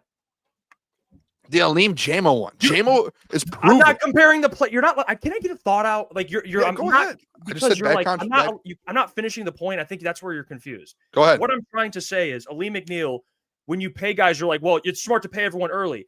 Yeah, but you have to watch with that. And my point was, Aleem McNeil, that was a mistake. I don't think Jamison's a mistake. But what I'm saying is, you're paying Jamo with 2 years left of control when you don't even know how good Isaac Tesla can be. And in my opinion, I think that 20-something million should be pushed to Brian, should be pushed to Jack, should be pushed to eventually Christian Mahogany. They're going to have to extend him. It's the same reason why they started Mahogany, is because he's making pennies. And in my opinion, from a GM standpoint, you want to get production out of players that are making pennies early because it benefits you. They're not going to even get to see Tesla if you want to extend him at post Jamo until his contract's over and you have to pay Tesla. So that's where I'm coming from. And if you disagree with it, that's fine. So let me ask you this then. Let me ask you this, because I know how you work, and right now you trying to do all this criticizing stuff. I get all. You love to criticize. That's your stick. Fine. No, I love it. Adam used to do it. Adam loves to criticize. You love to criticize. I know the shtick that gets thrown out there. I get it. I've had those conversations off air. But what I'm saying is, what would happen then? Let me give you this example. Say you're like, well, we want to know what Isaac Tesla could do. All right, Jamo's contract's up. You walk away from him. Oh, Isaac Tesla, we finally get to see it after Jamo leaves, correct? That's what you're saying. No, right? You'd see it for 2 years, and then you could judge that. But to your point, though, you're saying right now, with Amon-Ra Jamo in there, you don't get to fully see Isaac Tesla, correct? Because you just said 2 years of him as a wide receiver 3, and then you could see, is this guy better than we think? What if you see a little bit and then he becomes wide receiver 2 and you let Jamo walk and he's not a great wide receiver 2? You would have enough information in 2 years to make that decision. You haven't seen him at that point yet, though. Wide receiver 2 production. And what if he doesn't? What if he's just a really good wide receiver 3? Well, what if he does? We could play that. But that's what I'm saying is you're proving my point. You just proved my point. No, you have with 2 Jamo, years. My point. Hold on. You're proving my point. With Jamo, you know he can produce as a wide receiver 2, and you got him at a cheap deal. You don't know that with Tesla. So even if you waited and you're like, oh, we saw him at wide receiver 3 and we got to see a little bit of him, but we haven't seen him in the Jamo role yet to where he's going to get 1,000 plus. We haven't got to see him get 1,000 because he's wide receiver 3, and then he becomes wide receiver 2, and you're sitting there and you're like, oh, well, he actually still got 600-700 yards and he didn't produce like Jamo did. And now your offense take a step back. And then no. And then guess what happens? Listen, I know this world. I've been in media now for a while. You know what happens? The same people who were complaining that would have complained about the Jamo deal, you would also be complaining and be like, well, Brad got it wrong.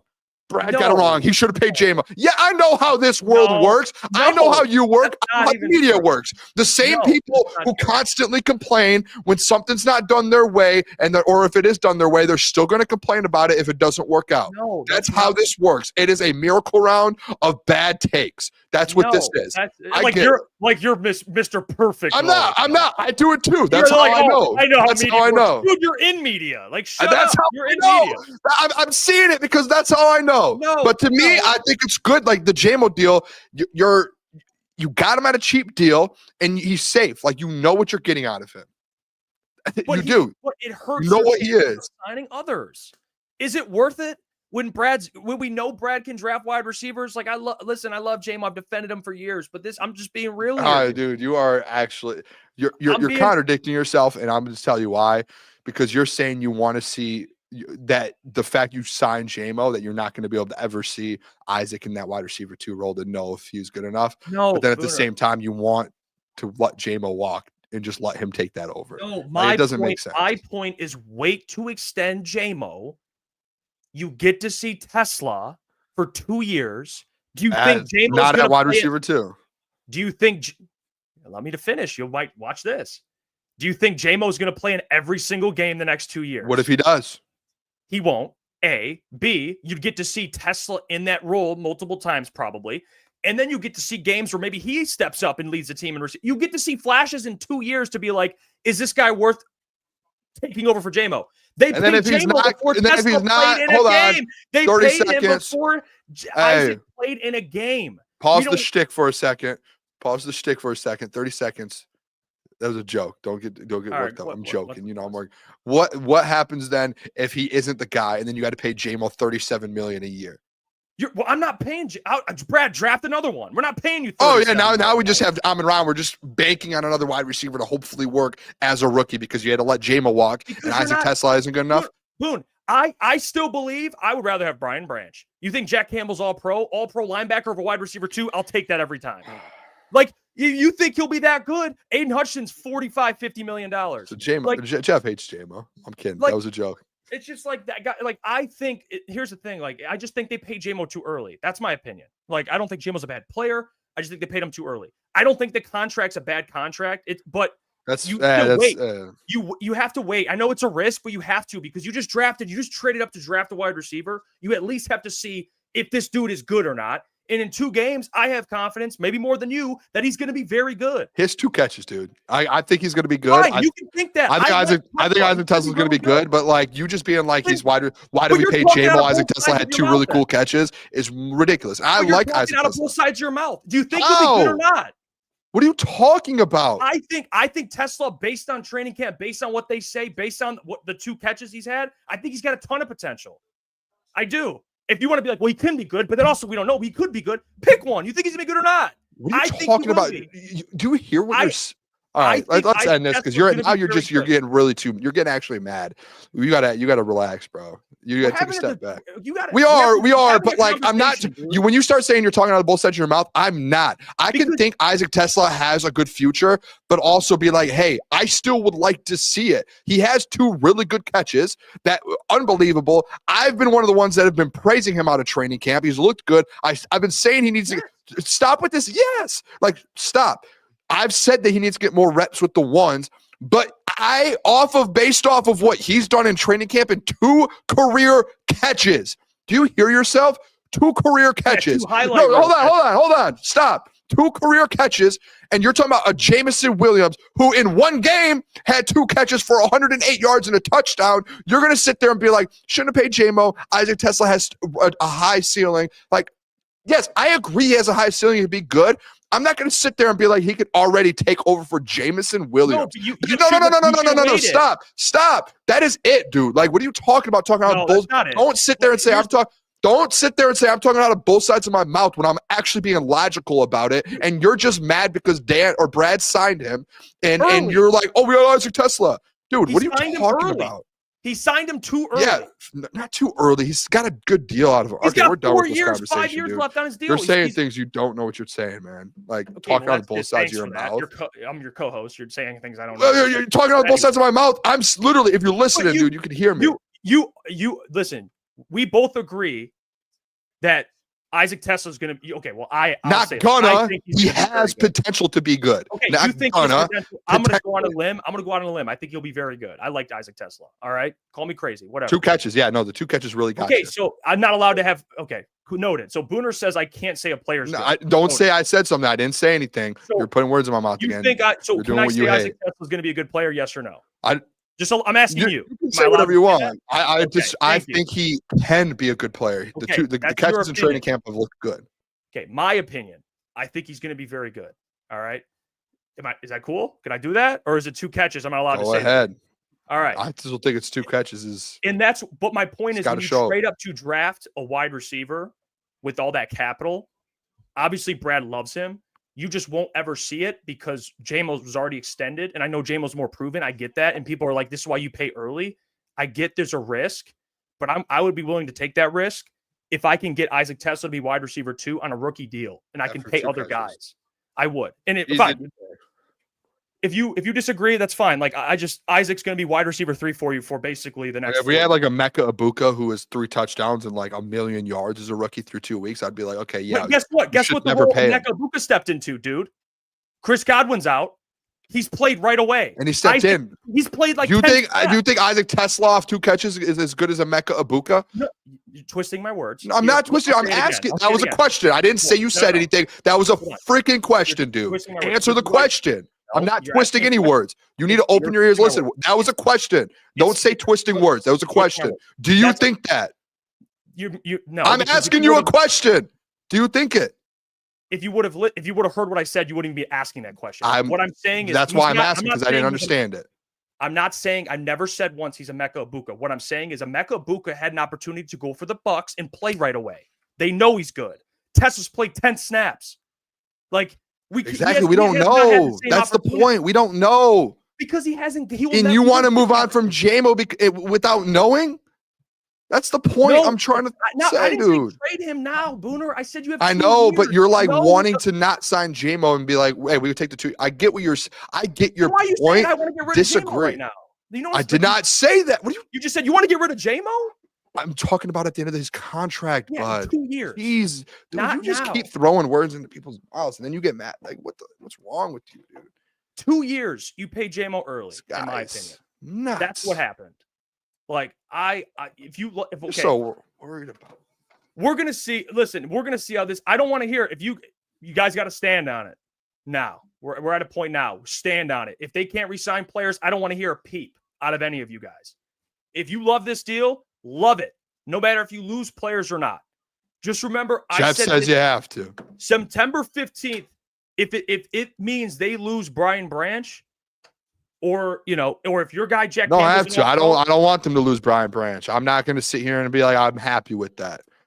It doesn't have to just be the Jamo thing. This is where we disagree. It's not the Jamo deal that's done it. It's the Aleem deal that's done it. It's the Kirby one. It's going to be the Sam Laporta one. There are different deals that's done it. It's not just the Jamo deal. So if you want to.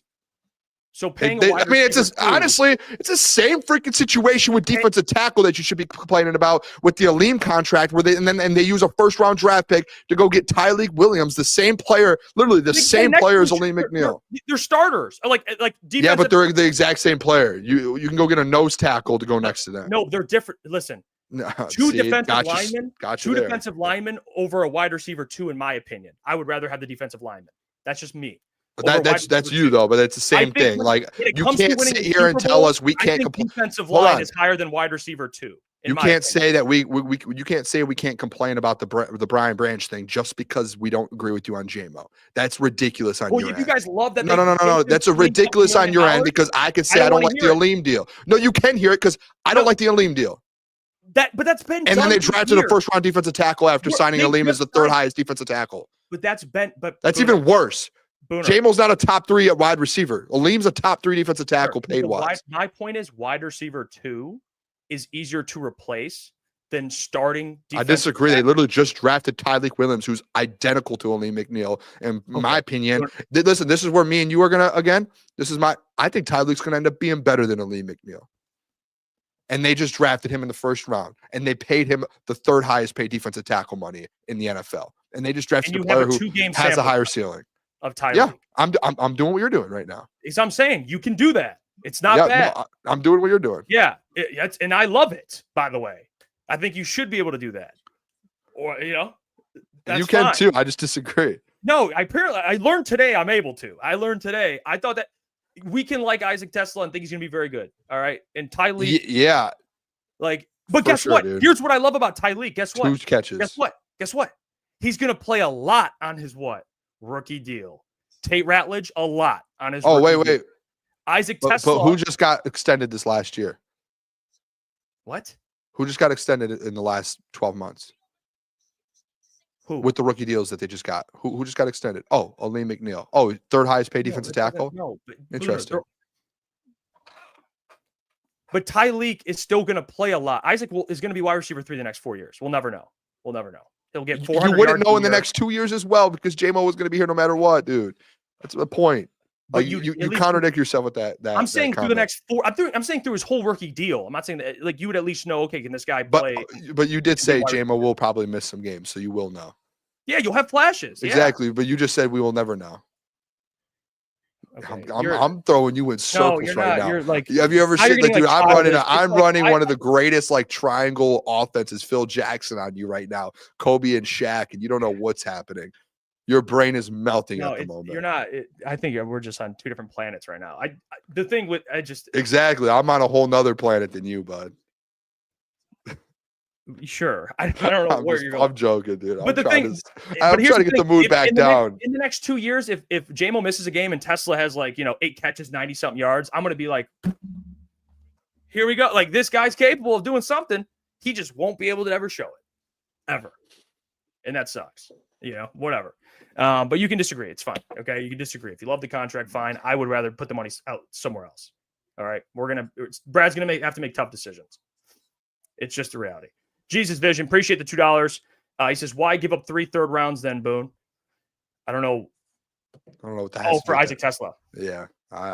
He gave up 3 third rounds. Obviously, he loves them. He likes weapons, man. Mike Reed, appreciate the $5. You guys should do a live show at SVSU, right? Booner, go Lions. That's SVSU. We Connect. probably could actually. I never even thought about going up to Saginaw and doing something. Never crossed my mind. That'd be on Booner. You think they got like maybe they do, like a journalist place there? That's all you. I've never even been on the campus. I've never even been out there. So that's more your forte. I do want to hear your Kool-Aid jugs though. You have to give those out. And we don't have the graphics for them, but you just kind of just tell. Yeah, people. I guess I'll just do them real quick here. I got 7 minutes, so I'll go through them quick. I listen, no graphics. I've lost the graphics. I don't know where the graphics went. I told Jeff before, I just think I don't understand technology. So I don't know if I didn't save them. I don't know. The Kool-Aid jug graphics, poof, they're gone. They're gone. So we got to make new ones. We got to find a way to get some new ones. We will get them. I'll just go through them quick, Jeff, and we can comment. And if you want to add any, we'll do it. We'll just do it like a normal segment here. Number 1, I think this one's obvious. The man himself, Jared Goff. Detroit Lions quarterback Jared Goff gets the first Kool-Aid jug of the week. And if people want to know, Kool-Aid jug, it's the same as like the game ball.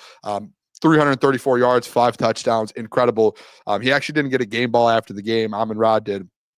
So you know what? He gets a Kool-Aid jug from me. I'll give him that. Number 2, I think this one is probably the most deserved one. But on defense, Jeff, you're talking about potentially him not getting paid. Brian Branch, safety. He had an incredible game. He had 6 tackles, a sack, 2 tackles for a loss, a pass deflection, a quarterback hit, forced fumble that the Lions recovered. He was everywhere. I think, too, hot take, top 3 safety in the NFL right now, without a doubt. I don't know, and you could argue he might be the best safety in the NFL currently, the way he played yesterday, and the way he looked. He looked incredible. Like, I don't know if there was a safety in the league that had a better week than Brian Branch did. And if he's playing like this for the next couple weeks and even this season, he is going to solidify himself as probably an all-pro safety, Pro Bowl safety, and the best safety in the NFL. And yes, that contract, it's going to be a lot of money, Jeff Iafrate, after watching that game yesterday. That one, that's a scary one. And then the final Kool-Aid jug. Can I ask you, who do you think the final one goes to? I want to know. Amon-Ra St. Brown. Wow, really? Can you think of one more person?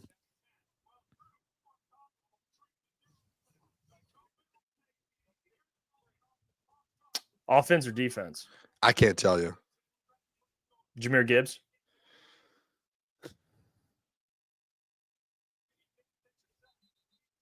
Nope. I'm going to share my screen real quick. No way. Ladies and gentlemen, the most well-deserved Kool-Aid jug of the season so far. The one and the only. It is not Mrs. Ford or Miss Ford. Johnny Mo! The Johnny Mo Show. Congratulations. He gets his first of the year, boys. John Morton, first of the year. I think this one's well-deserved, is it not? They broke the record, franchise record, over 500 yards. What was it? 4 or 5 passing touchdowns, 2 rushing touchdowns. Never has been done. in Detroit Lions franchise history. John Morton, after last week, I said it at the beginning of the show, Jeff. I think one of the biggest things with him was the criticizing of him calling plays, how bad the offense looked last week, and kind of everything around national media. He went to the media this last week and he looked them in the eyes and said, listen, we're not listening to the outside noise. We're going to be ready to go. And they had one of the best offensive performances that you've seen out of this Lions team since Dan Campbell's been the head coach. So you have to tip your cap. You have to give them credit. A lot of people, I see it in the thing, all against the Bears. Don't care. This is the NFL. If you put a performance up like that, you deserve credit. John Morton deserves a Kool-Aid jug, man. That was a hell of a game by that offense, man. Very, very well deserved. That's my 3 Kool-Aid jugs. Yeah, this looks like a mugshot, to be honest. That's what this is giving me right now. This is a mugshot from John Morton. He just looks like a stone cold killer. Nobody, appreciate the $2. Got our Brock Wright TD pretty early this year. LOL. Yeah, shout out. Yeah, shout out Brock Wright, man. Actually, Sam Laporta helped him out on that play too. Because I'm a little mad too because I needed 4 more receiving yards from Laporta for a parlay, and Brock Wright just got everything yesterday. We might be addicts because by the way, we just need a Buka 11 yards. Oh, no way. That's it. And this one hits. So Buka, hits, or we still have the next game though. Well, yeah, but I'm saying for this game. Oh, for this game? Okay. Yeah. That's all. Come on, Buka. And it's the drive right here, by the way.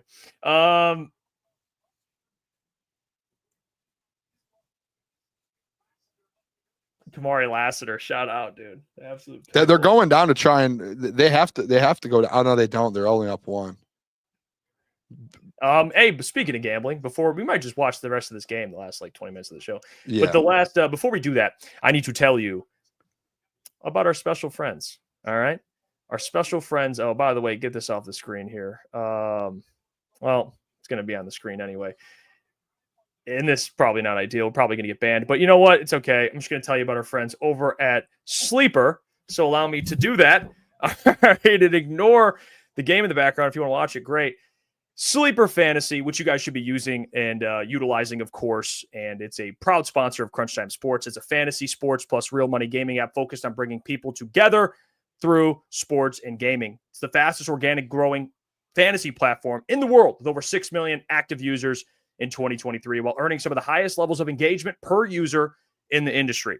Now they have Sleeper Picks, which is a real money product that connects friends over picks. All you got to do is choose 2 to 8 of your favorite players from pregame, live, or even across different sports. Just pick more or less than the predicted stats on Sleeper, and you can get up to 1,000x payouts. Share with your friends, get rewarded together.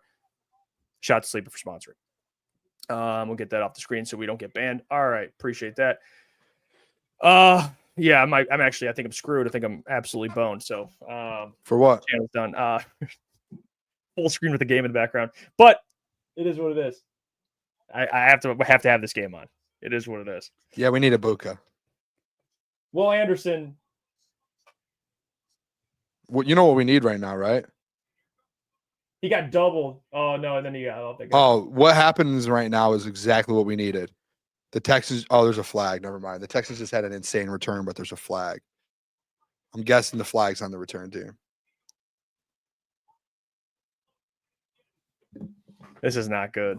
Buka just needs to catch. If he catches the ball, it's going to be an 11-yard catch. That's it.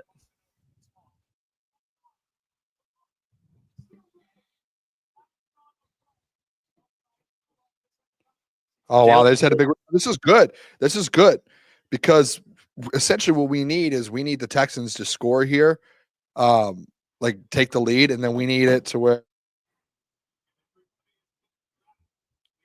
My mic keeps going in and out. We do need a score. Can you guys hear me? Yeah, we can hear you.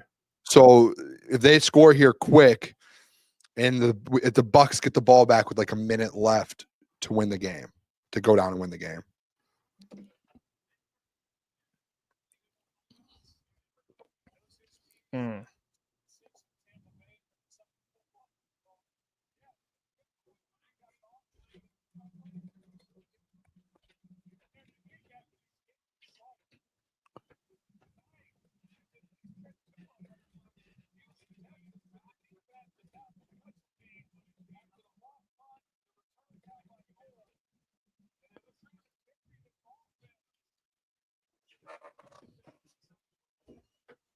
We need like a 3 and out right now, and then they kick a field goal.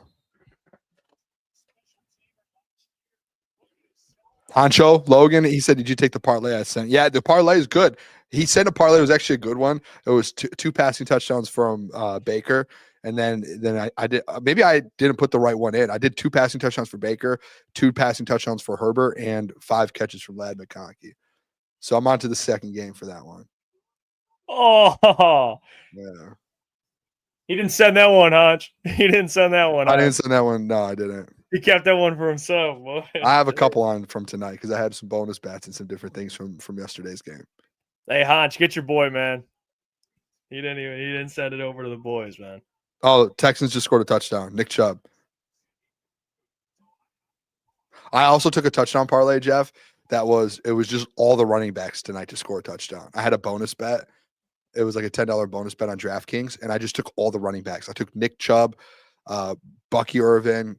Who are the 2 running backs? Omarion Hampton and Najee? Oh no, he's hurt, is he?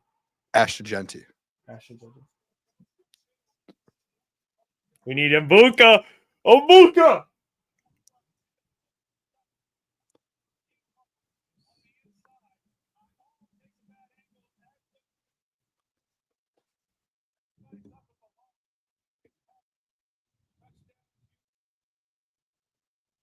Nick Chubb was kind of dead this whole game too, so he kind of got revived.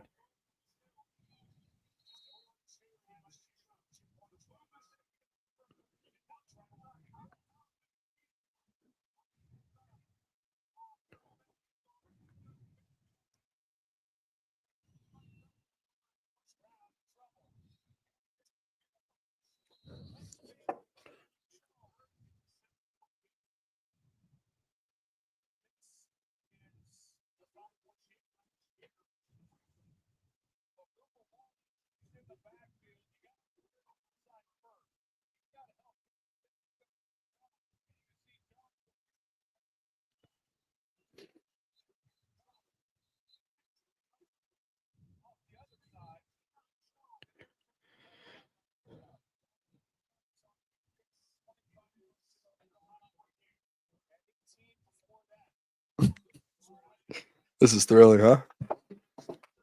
I feel like we're just waiting on the inevitable. Mike Reed, Mbuka going to be the hero, fellas. We just need Watch Mbuka like a 70-yard touchdown catch.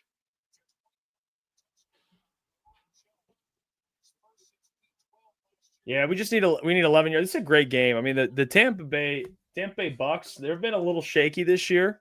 I'm not gonna lie. Probably starting out a little more slow than I anticipated for the Bucks. Not just the Lions. They have a new OC too. So I don't know. I thought the Bucks were going to be Bucks they don't look that bad, man. This is a good Texans team.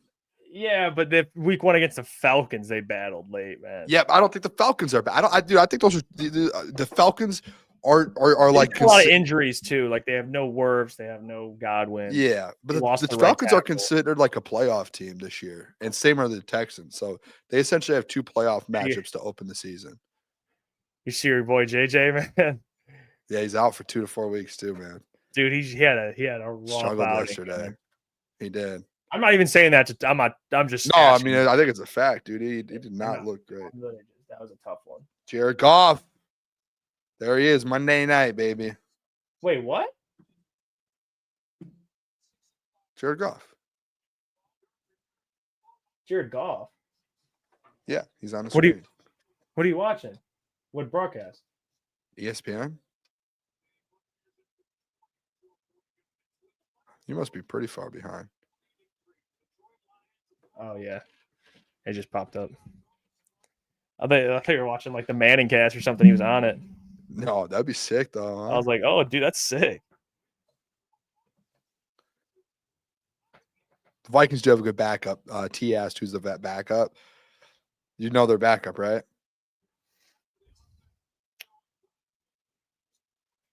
Teddy Bridgewater. Nope. That's the Bucks backup. Oh, you said who? Houston? Vikings. Oh, Vikings. Sorry. Carson Wentz. Yeah. Yeah. 200 minus 164. Carson Wentz. What if he goes out there and throws like 3 TDs? It's like you might need to. What if He might. No, you're not gonna. You're probably not gonna switch, but it's good for them. Gotta think, man. Like he goes out there, balls out. No way, dude. Carson, let that arm loose. They might have to think about Carson Wentz, man. If that man bounces back, that would be a miracle, dude. I mean, not a miracle, but if he ended up getting another starting job, he's old too, isn't he? He's been in the league. He was in the league. Yeah, he's like 30 something, I think. That's 30. not even like a Sam Darnold. I mean, maybe it is. Maybe I'm just off with my mind. I don't know.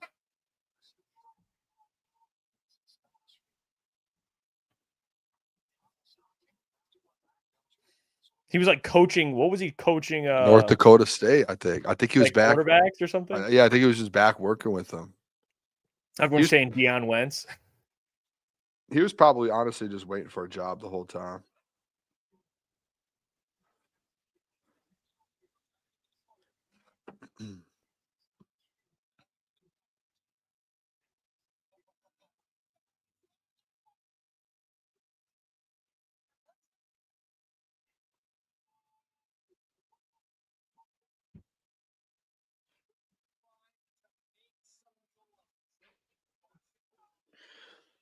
Come on now. How many yards do we need? 11? 11, bro. That's it? 11.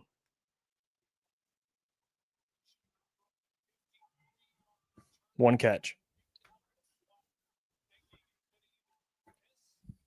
Bull's turn says Gibbs better find some cleats for the grass in Baltimore. Some better cleats for the grass in Baltimore. Come on, number 2. Give us number 2. I also, dude, I had a couple I had so many bonus bets today. From a thing yesterday. It was the ghost leg thing on DK. So I hit a parlay, but it missed by 1, and it was the ghost leg. So it gave me. I still won the parlay, and then I got bonus. So I put Big Cat put a parlay out there too, and one of his bets as well was like had like someone to score Brock Bowers to score a touchdown. I took that out and added something else in, and all I need now is 36 yards from Baker for that one to get to the second game. Big Cat and Dave Portnoy good at No, not really. They just feel like every time you guys mention like whatever they put out, it always like smacks. I mean, they hit, but like they hit futures and stuff. But like, I mean, they just put so much money on it. It's kind of thrilling, to be honest. Come on. Hey, who is that? Sam, appreciate the Oh membership. my gosh. Much love. Can we at least target Emeka Ibuka? It's 3rd down. First down, it was like a little check down to the running back for 0 gain. Second down is just an overthrow to Mike Evans, who's covered. There's no way those are the 2 best plays they have. This guy, Mike Evans, has 10 targets tonight and 4 catches. I mean, dude, what? Yeah, that is kind of insane. Let's get everyone else involved. Can we get everyone involved? Where's Emeka? He's at the bottom of the screen right now for me. Come on now. I mean, for as good of a receiver as Emeka is, Not even looking his way. Not even looking his way. Not even looking his way.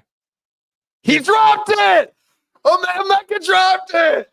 No! It was like a 40-yard pass. And he dropped it. Jeff, it was in his hands. He dropped it. He dropped it. I mean, it's a tough catch, but you in the NFL, you make those, man. Oh, what a throw, too. Oh, he dropped it. Oh, he dropped it. He just straight up dropped it. No, bro. No, Emeka.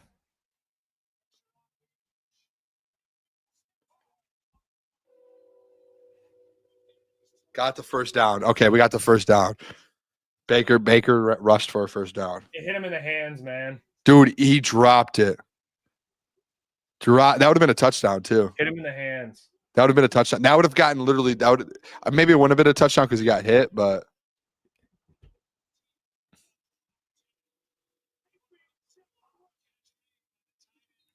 Kate Otten just got a catch. Oh, we're not. Baker's such a dog, man. Dude, I like Baker. I was so mad. I remember we were like, a couple years ago when the Brown stuff happened, I think I was pretty outspoken. Like, you guys, this might be the dumbest move they've made. Like, and then Baker, like, he was just getting like, he went to the Rams, had that good game where, you know, he had an opportunity, but like no one wanted him. That was the crazy thing. And Tampa gave him a chance. And it was like, why does no one want Baker? It was kind of ridiculous, to be honest. Dude just fights for everything, dude. I need 28 yards from Baker too, man. Why not just a 28-yard Emeka Ibuka catch?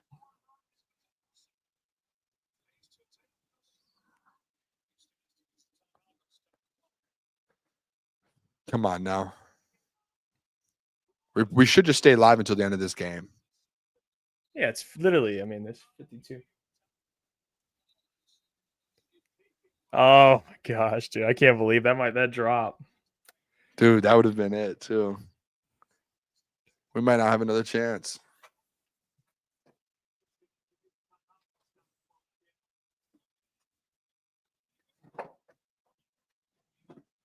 Ibuka. It's crazy for how good Ibuka is. He hasn't really had a lot of yards. He had 60 yards last week. He had 29 today. But he's so good. You feel like So he's many had like touchdowns. 100 yards in each game, dude. He's just so good. Like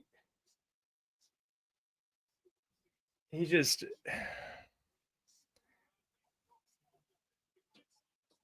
We're getting into territory right now where there's not going to be enough yards for us to hit. Do you know what I'm saying? Yeah. That's the territory we're getting into, because you're going to see this. Bucky just makes an incredible play. And they're down at like the 20 now. So we're hitting that point to where we're running out of field. It was like Laporta last night or yesterday when I needed the 4 yards. We were at the 4-yard line. I'm like, I need to touch the Laporta touchdown. Oh, I actually have Houston in the pick'em.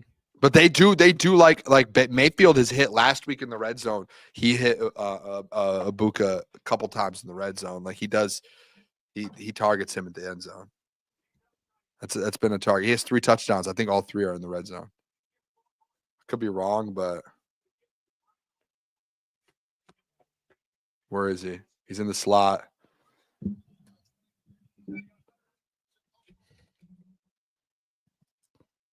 He's looking towards Mike Evans. Get out of bounds, dude. Get out of bounds, dude. What are you doing, Bucky?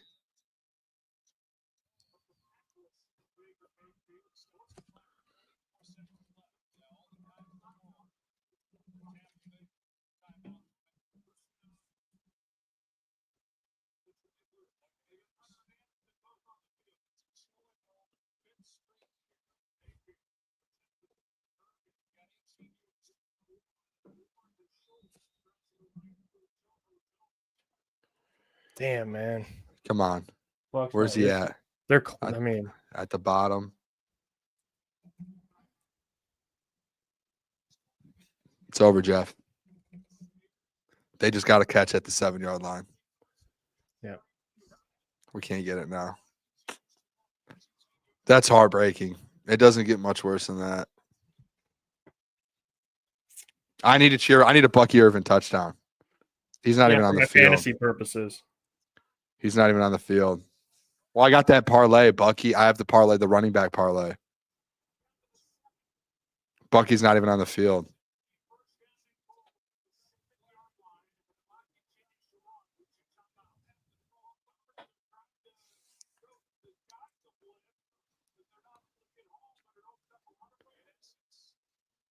Is Bucky in?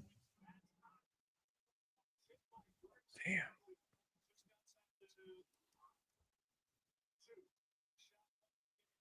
Purple Prince says if the Texans lose, then the Colts are the clear favorites to win that division. You see the Colts beat the Broncos. Colts look good.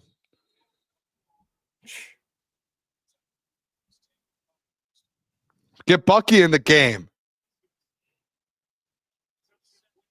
Why is your RB1 not in the game in this moment?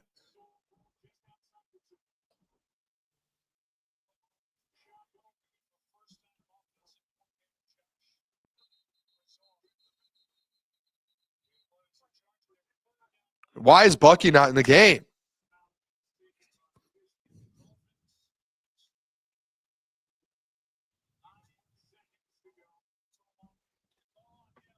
Rashad White.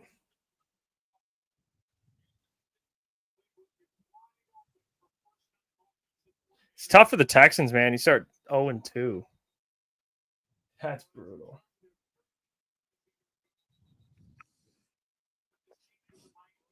Rashad White touchdown. I needed a Bucky touchdown. That's crazy, dude. There you go. I needed a Bucky one. That's Baker's that guy, man. Why did they not give it to Bucky Irving?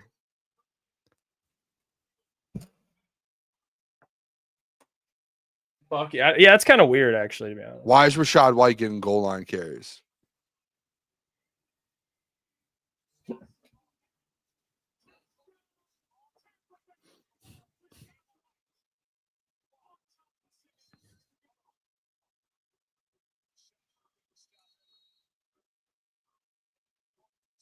That's so unbelievable, dude. How is Bucky not the one? I'm in a predicament because Mike actually has a Buka and Bucky, and I'm facing Gentry in fantasy. He has a Buka and Bucky. If a Buka made that catch and Bucky just got the carry, I have like a 70% chance to win. It would have decreased, and he has Brock Bowers tonight. So honestly, I lost him. I'm winning in some area tonight. It's just maybe not the money, but fantasy, I'm benefiting for sure. So screw you. How does Bucky Irving? That's so tough. That would have been sick, dude, if Bucky would have gotten that. I know you didn't want it though, bro. No, I mean I wouldn't have cared if you would have won some money. I would. It was $10 to win $197. Oh, I just threw $10 on it. Good for you, dude. That would have been all the running backs. You did Nick Chubb, Bucky, and then you did Marion Nashton. Oh. If they both get one out, that would be more heartbreaking.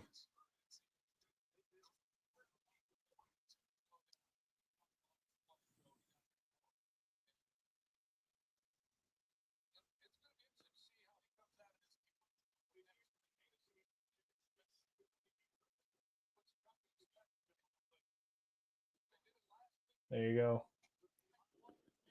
So I have my parlays left that I have. Are you ready? I know you probably don't want to hear it because the one that I sent, we got screwed because of Ibuka, which sucks. Hold on. Talk to me. My phone's at 1%. It's about to die. I got to plug it in real quick before I tell you. Okay. I respect. If it shuts off in the middle, I'll be a little. All right. I have this parlay where I can't believe Ibuka only had 29 yards. I have a parlay plus 230 Bucks and Chargers to win. So I just need the Chargers money line. And then I have plus 460. I need 2 passing touchdowns from Herbert and 5 catches from Ladd. That's plus 460. And then the last one that I have left is I just need Amarion Hampton, 76 all-purpose yards and 5 catches from Ladd McConkey. That could happen. So essentially, I just need Amarion to have a good game and Ladd McConkey to have a good game. A couple Herbert passing touchdowns. I mean, they're 2-0, Jeff. Bucks are good, man. There you go. Appreciate you all. Shout out to the Bucks, man. What a win. NFC opponent for the Lions at some point. A couple weeks. Got to get revenge for last year, though. Appreciate you all. Hit the like button, subscribe, turn the notification bell on so you get alerted when we post, and get your merchandise like this. officialcgsports.com. But until tomorrow, we'll be live again. We're giving out our power rankings. So be there. We'll see you.